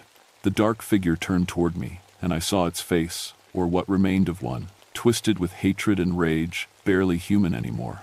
"He seeks to finish what he started," the woman explained, "to drag the living into his tomb, to make them pay for the freedom he could not steal." Marcus was now pressed against the wall, his feet actually sinking into the stone as if it were mud. He was trying to fight back, but his hands passed right through the dark figure. I did the only thing I could think of. I pulled out my camera and started taking pictures. the flash illuminating the chamber in stark bursts of light. The dark figure screamed, a sound like wind through broken glass, and released Marcus. He fell to the cave floor, gasping. "The light burns him," the woman said, with something that might have been approval. "He belongs to the darkness now and cannot bear to be seen clearly." I helped Marcus to his feet. He was shaking and cold, but he seemed uninjured. "We need to leave," he gasped. "Wait." The woman held up her hand. "You have seen our truth. Will you help us?" I looked around the chamber at the dozens of figures watching us with hope and desperation. These people had died seeking freedom, and now they faced having their final resting place turned into a tourist attraction. "What exactly do you need me to do?" "Stop the building. Make them understand that this place must remain undisturbed. Help us find the peace that has been denied to us for so long. And if I can't," the woman's expression grew dark, "then we will have to protect this place ourselves. And the anger of the dead is a terrible thing, Ranger. We have remained quiet for many years, but if our sanctuary is violated, we will not be quiet anymore." Around the chamber, the other figures were nodding. Even the peaceful-looking families, the children, the elderly, they all had a look in their eyes that spoke of determination beyond death. The dark figure that had attacked Marcus was still there, lurking at the edge of the light, waiting for another chance. And I realized that it wasn't the only angry spirit here. The others had simply been controlling themselves, maintaining their dignity even in death. "But if they were pushed too far, I'll do what I can," I promised. The woman smiled, and for a moment she looked almost alive again. "Thank you." The figures began to fade, becoming more and more translucent until they were just wisps of mist in the cave air. The last to disappear was the woman, who gave me one final look of gratitude before melting into the shadows. Marcus and I climbed back to the surface in silence. When we reached the parking area, he sat down heavily on a picnic table and put his head in his hands. "What the hell just happened down there?" I looked back at the cave entrance, thinking about the dozens of spirits who were still down there, waiting to see if I would keep my promise. I said slowly, "we just met some people who've been waiting a very long time for someone to listen to their story." The next morning, I was on the phone with the State Historical Society, the Park Service Regional Office, and anyone else who might be able to help me stop the construction project. I told them about the historical significance of the site, about the documented use of the caves as underground railroad stations, about the need for archaeological surveys before any building could begin. I didn't mention the spirits. By afternoon, I had managed to get a temporary halt to the construction while the Historical Society conducted a site survey. It wasn't a permanent solution, but it bought us time. 3 weeks later, the survey team made an announcement that changed everything. They had found clear evidence that the cave system had indeed been used as a major underground railroad station. Hidden chambers contained artifacts from the 1852. Buttons, pieces of fabric, even carved names in the stone walls. More importantly, they found human remains. Dozens of them, in a sealed passage that matched exactly where I had seen the dark figure trying to drag Marcus. The bones were those of men, women, and children who had died in the caves and never received proper burial.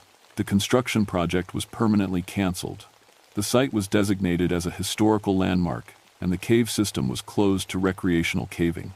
The remains were given a proper burial in a ceremony attended by local African American churches and historical societies. I was there when they laid the spirits to rest. As the minister spoke the final prayers over the graves, I felt a presence beside me, not threatening this time, just peaceful. When I looked, I caught a glimpse of the woman from the chamber, standing with her head bowed in gratitude. Then she was gone, and I knew she wouldn't be back. The cave system is quiet now. Oh, there's still spiritual activity down there. Other rangers have reported strange lights and distant voices. But it's different now. Protective rather than desperate, peaceful rather than angry. I still work as a cave rescue specialist, but I've expanded my duties. I'm now the unofficial historian for underground railroad sites throughout the region, and I've helped identify 3 other cave systems that were used as hiding places for escaped slaves. Sometimes, late at night, I get calls from other rangers or cavers who've encountered things they can't explain, shadows that move independently, voices singing songs in languages they don't recognize, figures dressed in old-fashioned clothes appearing in photographs. I listen to their stories, and I believe them. because I know that some places hold memory in their very stones.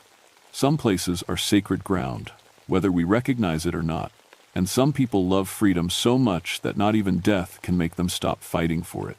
The caves beneath Shenandoah still echo with their voices. But now, instead of crying out in desperation, they're singing songs of rest, songs of peace, songs of a journey finally completed. I make sure those songs are never disturbed again, because that's what rangers do.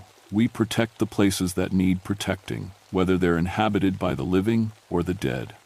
And in the caves beneath Virginia's mountains, sometimes there isn't much difference between the two. The shadow people of Shenandoah have found their peace. But they're still there, watching over the underground pathways that once led to freedom. And as long as I'm wearing this badge, they always will be.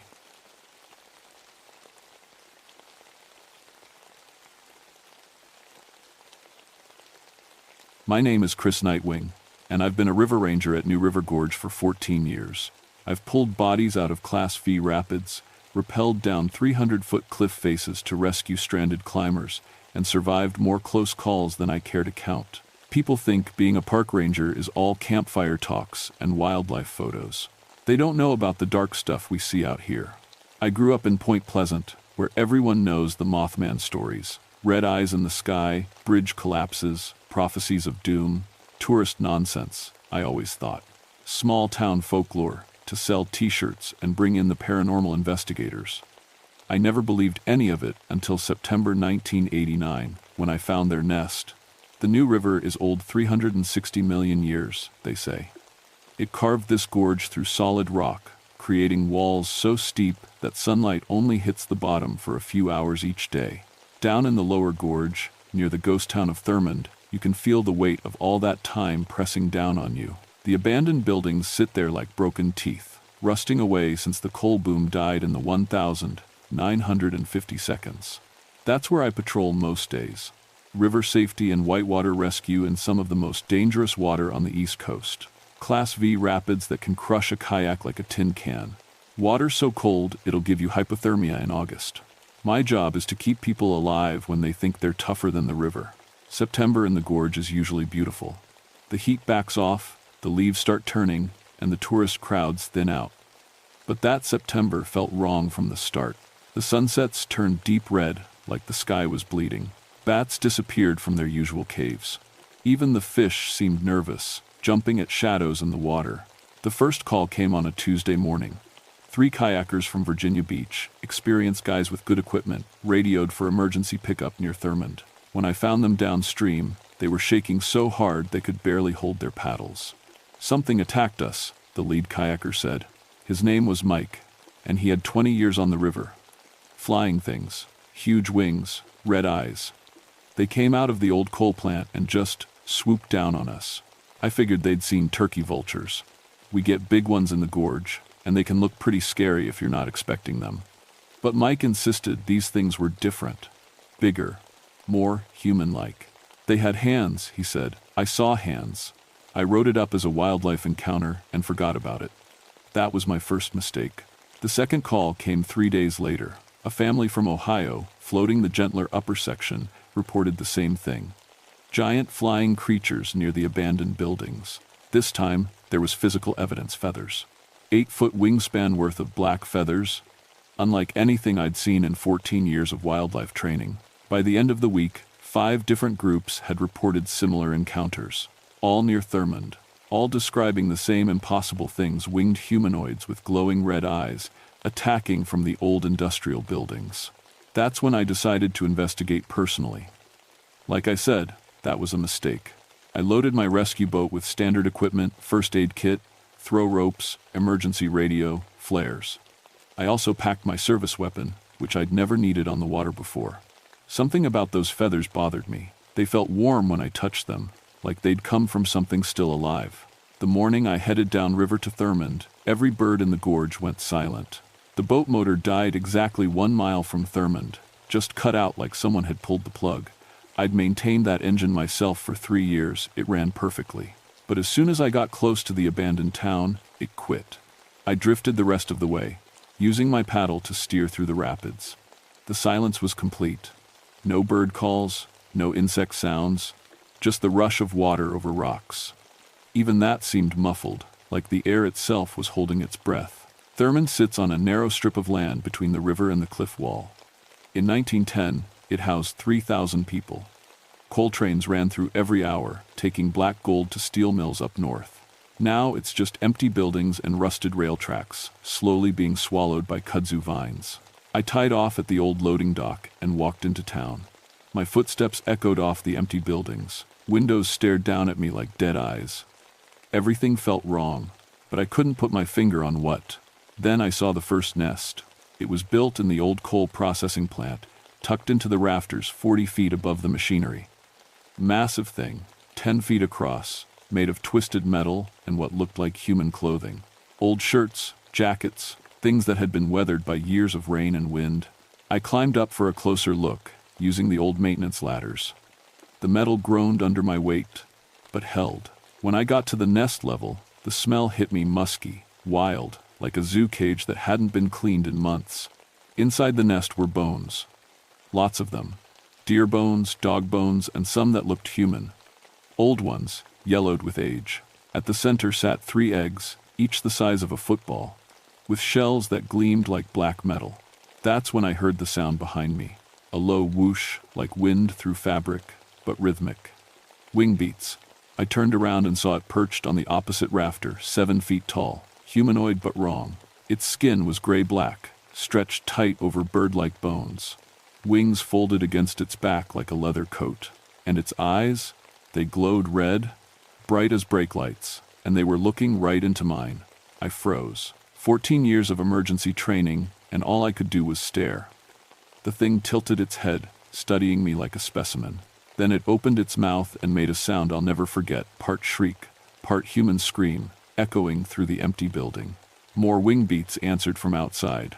Lots of them. I scrambled down those ladders faster than any safety manual would recommend, jumping the last 8 feet to the factory floor. My radio crackled with static, then cleared for just a moment. Chris, a voice I didn't recognize, speaking through the static. Get out! Get out now! They're coming for the nest. The radio went dead. I ran for the boat, crashing through rusted machinery and debris. Behind me, the building filled with those sounds, wings beating, metal scraping, and that horrible shrieking call echoing back and forth between the creatures. I made it to the dock and jumped in the boat. The engine turned over on the first try, like nothing had ever been wrong with it. As I gunned it upstream, away from Thurmond, I looked back. 5 of them stood on the dock where I'd been seconds before. Tall, winged figures silhouetted against the red sunset sky, watching me go with those burning eyes. That night, back at the ranger station, I tried to file a report. Every time I wrote down what I'd seen, it sounded crazy.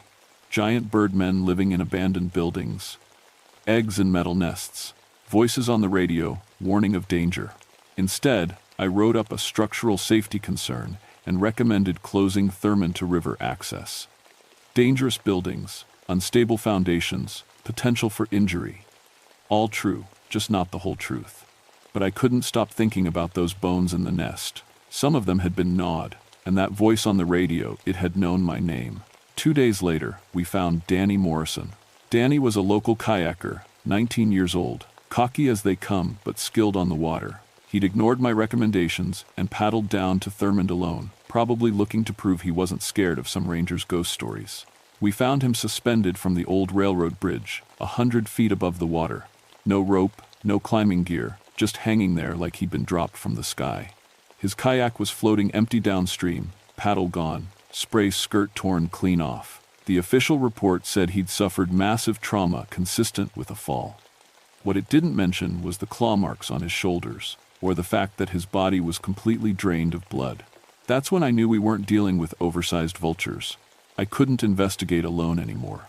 If these things had killed Danny, they were beyond what one ranger could handle. I needed backup, and I needed someone who wouldn't think I was losing my mind. Linda Bridges had been my partner for 3 years. Former military police, tough as nails, and the best swiftwater rescue specialist in the state. If anyone could handle the truth about Thurmond, it was her. I told her everything over coffee at the station, the nests, the creatures, Danny's death. She listened without interrupting, which was Linda's way. When I finished, she was quiet for a long moment. "You know how this sounds," she finally said. "I know. But the evidence is circumstantial at best." She leaned back in her chair. "But Danny Morrison is dead, and something killed him. If there's a pack of wild animals nesting down there, we need to deal with it." Wild animals. It was easier for both of us to think of them that way. We planned a full investigation for the next morning. Proper equipment, this time climbing gear, flares, backup radios, and both our service weapons. We'd document whatever was in those buildings and call in animal control or wildlife management as needed.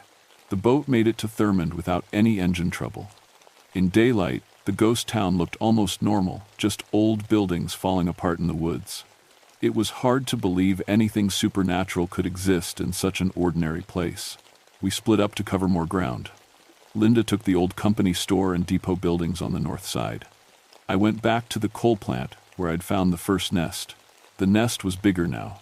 They'd added to it, weaving in more metal and cloth. Fresh bones scattered the floor below a deer carcass that couldn't have been there more than a day. And the eggs were gone. "Chris, you need to see this." Linda's voice crackled over the radio.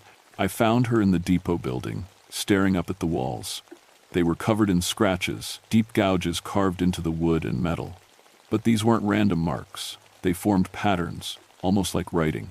"Territorial markings?" I suggested. "Maybe. But look at this." She led me to the back wall, where the scratches were deepest. Among the pattern of marks, I could make out shapes that looked almost like letters. Words. "Maybe," in a language I didn't recognize. That's when the lights went out. Not electrical lights, we were in an abandoned building with no power. The daylight just dimmed. Like clouds had covered the sun, except when I looked outside, the sky was clear. "Movement on the roof," Linda whispered, pointing up. Heavy footsteps crossed overhead, too heavy for any bird. The ceiling creaked under the weight. Then more footsteps joined the first, and more. A whole group walking back and forth above us. "Back door," I mouthed, pointing toward the rear exit. We crept through the building, trying to stay quiet. The footsteps followed us, moving from room to room overhead, always staying directly above our position. Like they could see through the ceiling. We made it to the back door. Linda reached for the handle. A shadow fell across the doorway from outside, something big blocking the light. Linda jerked her hand back as claws scraped against the other side of the door. "Window," I whispered. The depot's side window was small, but we could squeeze through. I boosted Linda up first, then followed. We dropped into the narrow alley between buildings, hearts pounding. "The boat," Linda said. But when we looked toward the dock, one of them was standing next to our boat, 7 feet tall, wings folded, head turned in our direction, watching. "They're hurting us," I realized, "keeping us away from the water." More shapes moved between the buildings. At least 6 of them, positioning themselves to cut off our escape routes. They moved with purpose, intelligence. This wasn't animal behavior. The radio tower, Linda pointed to a rusted transmission tower on the hill behind town. Higher ground, better radio signal. We ran for it, crashing through underbrush and abandoned equipment. Behind us, those wingbeat sounds filled the air. But they weren't chasing us, they were following, keeping pace, playing with us. Halfway up the tower, my radio came alive with static. Through the noise, I heard voices. Multiple voices, speaking in overlapping whispers. "Turn back. Leave this place. You've seen too much." "They're growing stronger." Linda heard them too. Her face had gone pale, but her jaw was set in that stubborn line I knew well. "Military frequency," she said, checking her radio. "But no one should be broadcasting on this channel." At the top of the tower, we had a clear view of Thurmond. What we saw made my blood run cold. There were dozens of them. Not just the 6 we'd seen, but 30 or more, moving through the abandoned buildings like they owned the place. Some perched on rooftops, others walked upright through the streets. A few glided between structures on massive wings. And in the center of town, where the old town square used to be, they'd built something new. A large structure made of twisted metal and stone, rising 3 stories high. It looked almost like a church. If churches were built by nightmares, it's a colony, Linda breathed. They're not just nesting here. They're building. That's when they all looked up at us. 30 pairs of red eyes, glowing in the afternoon shadow, all focused on our position at the top of the tower. And as one, they started to fly. We climbed down that tower faster than should have been possible. The metal rungs cut into our hands, but we didn't slow down. Above us, the air filled with the sound of wings, a thunder of leather and bone that seemed to shake the earth. "The mine shaft," Linda shouted over the noise. "Old coal mine on the south ridge. They can't follow us underground." The mine entrance was a black hole carved into the hillside, sealed with rusted bars that had long since fallen away. We squeezed through the gap just as the first of them landed on the tower we'd abandoned. Inside, our flashlight beams cut through absolute darkness. The tunnel stretched ahead of us, carved through solid rock by miners who'd been dead for decades. Our footsteps echoed in the empty space. "This leads to the old company town," I said, remembering the maps from ranger training. "Comes out about 2 miles upstream. We can reach the backup boat from there." We walked in silence for maybe 10 minutes before Linda stopped. "Chris, look at the walls." I turned my light where she was pointing. The mine walls were covered in the same claw marks we'd seen in the depot, deep gouges carved into solid rock. But these were old, decades old, worn smooth by time. "They've been here longer than we thought," Linda said. The tunnel branched ahead of us. I checked my compass, trying to remember the layout of the old mine system. Left led to the company town. Right led deeper into the mountain. "We go left," I said. But Linda was staring down the right tunnel. "There's light down there." She was right. A faint red glow came from somewhere deep in the mountain. Not electric light, something else. Something that pulsed like a heartbeat. "Linda, no, we stick to the plan." But she was already walking toward the glow. 5 minutes. "I just want to see." I followed. Because leaving your partner alone in a situation like this isn't an option. The tunnel sloped downward, leading deeper into the earth. The red light grew stronger as we walked. The tunnel opened into a natural cavern, massive and domed like a cathedral, and in the center, glowing with that pulsing red light, was the source. Eggs, hundreds of them, arranged in perfect spirals across the cavern floor, each one the size of a watermelon, shells gleaming like black metal. Some were cracked, empty. Others moved slightly, as if something inside was stirring. "It's a nursery," Linda whispered. At the far end of the cavern, something much larger watched us. 15 feet tall, with wings that could span a highway. Its eyes burned like searchlights in the darkness. This wasn't one of the offspring we'd been seeing. This was the parent. The original, the Mothman. It spoke, and its voice filled the cavern like rolling thunder. But I understood every word. "You should not have come here. I found my voice. You're killing people. My children need to feed, to grow strong. Your kind has forgotten the old agreements." "What agreements?" "Stay away from our places. Do not disturb our young. In return, we do not hunt in your towns." Its head tilted, studying us. "But you came anyway. You saw the nests. You learned too much." Linda stepped forward, her hand moving toward her weapon. "We're leaving. Now." The Mothman's eyes flared brighter. "No. The young ones told me of your interference. You must be dealt with." That's when I understood. The voices on the radio, the way they'd herded us, the strategic positioning around town. These things could see the future. Not perfectly, but enough to plan ahead, to know what we would do before we did it. "They can see time differently," I said to Linda. "That's how they always seem to be one step ahead." "Then how do we fight something that knows what we're going to do?" The answer came to me from growing up in Point Pleasant, from all the Mothman stories I'd dismissed as folklore. In every tale, the creature appeared before disasters. It didn't cause them, it was drawn to them. It was attracted to death and chaos. "We don't fight it," I said. "We give it what it wants." I pulled a flare from my pack and held it high. "You want disaster? You want death?" I pointed the flare toward the ceiling of the cavern, where centuries of gas accumulation from the old mine workings had collected. "I'll give you the biggest disaster this mountain's ever seen." The Mothman's eyes widened. For the first time, it looked uncertain. "You destroy this place, you destroy your children," it said. "I know, and you know I'll do it because you can see the future. You can see me lighting this flare." Linda understood immediately. She pulled out her own flare, backing toward the tunnel entrance. "Your choice. Let us leave, or we all die together." The creature stood frozen, caught between protecting its young and stopping us. Its precognitive ability had become a weakness, It could see multiple futures, but couldn't tell which one we would choose until we made the decision. Go, it said finally. But know that my children will remember your scent, your faces. They will find you. We backed out of the cavern slowly, flares ready. In the tunnel, we ran like hell. The company town entrance was exactly where the old map said it would be. We emerged into daylight and didn't stop running until we reached the emergency boat. I kept moored at the old lumber camp. As we pulled away from shore, heading upstream toward the main ranger station, I looked back one last time. Dark shapes circled the mountain where the mine entrance lay hidden, waiting. The official report was simple: structural instability in the abandoned Thurmond area, with multiple buildings at risk of collapse. The National Park Service closed the lower gorge to all recreational access, pending a full engineering survey that would never be completed. Linda put in for a transfer to Shenandoah the following month. She never said why, but I understood. Some things change you, and you can't go back to pretending the world is what you thought it was. I stayed. Someone had to monitor the situation, and I was the only one who knew the truth about what lived in those mountains.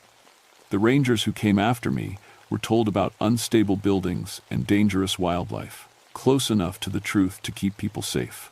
But the Mothman's children didn't stay contained in Thurmond. Over the next few years, reports started coming in from other abandoned industrial sites throughout Appalachia. Old steel mills in Pennsylvania, closed textile factories in Virginia.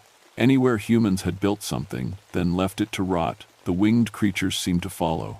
They were smart, adaptive.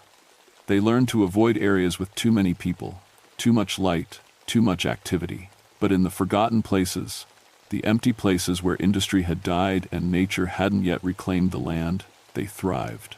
I became something between a ranger and a researcher, documenting sightings and keeping track of their expansion. The official channels wouldn't listen to reports of cryptid colonies, but I built a network of park rangers, local sheriff's departments, and state wildlife officials who'd seen things they couldn't explain. We called ourselves the Appalachian Watch, though it was never anything formal, just people who understood that some territories belonged to things that weren't entirely natural. The rules were simple: stay away from abandoned industrial sites during red sunsets. Report any sightings of large winged figures to local authorities. Never investigate alone, and if you found evidence of nesting activity, call for immediate evacuation of the area. It worked, mostly. The death toll dropped to almost zero once people knew what to avoid. But every few years, someone would ignore the warnings. Urban explorers looking for the perfect abandoned building photo. Paranormal investigators hoping to capture evidence. Teenagers on dares. We'd find them hanging from impossible heights, drained of blood, with claw marks on their shoulders. The worst part was the children. The Mothman's children kept evolving. Each new generation was smarter, stronger, more adaptable than the last. They learned to mimic human voices with disturbing accuracy. They figured out how to interfere with radio and cellular signals. Some reports suggested they could influence human behavior, drawing victims to remote locations. And they remembered faces. The original Mothman had kept its word about that. I moved my home address 3 times in 5 years. Changed my phone number twice. But sometimes, on foggy nights when the visibility was poor, I'd catch glimpses of red eyes in my peripheral vision. Shapes on rooftops that shouldn't be there. Shadows that moved wrong. They never attacked me directly. But the message was clear. They knew where I was, and they hadn't forgotten our confrontation in the mine. 14 years later, I'm still here at New River Gorge, though I'm thinking about retirement. The younger rangers don't understand why I'm so strict about safety protocols in abandoned areas. They think I'm paranoid, overly cautious. Maybe that's better. Maybe each generation needs to discover its own monsters. But if you're ever traveling through Appalachia and you see an old industrial building standing empty against the sunset sky, remember this story. Remember that some territories don't belong to us anymore. And if you see red lights moving in those shadows, don't investigate. Just drive away and don't look back. Because the children of the Mothman are still out there, still growing stronger, still claiming new territory in the forgotten places of America. And they're always watching for the next person who gets too close to their nests. My name is Chris Nightwing, and this is my warning. Listen to it and stay alive.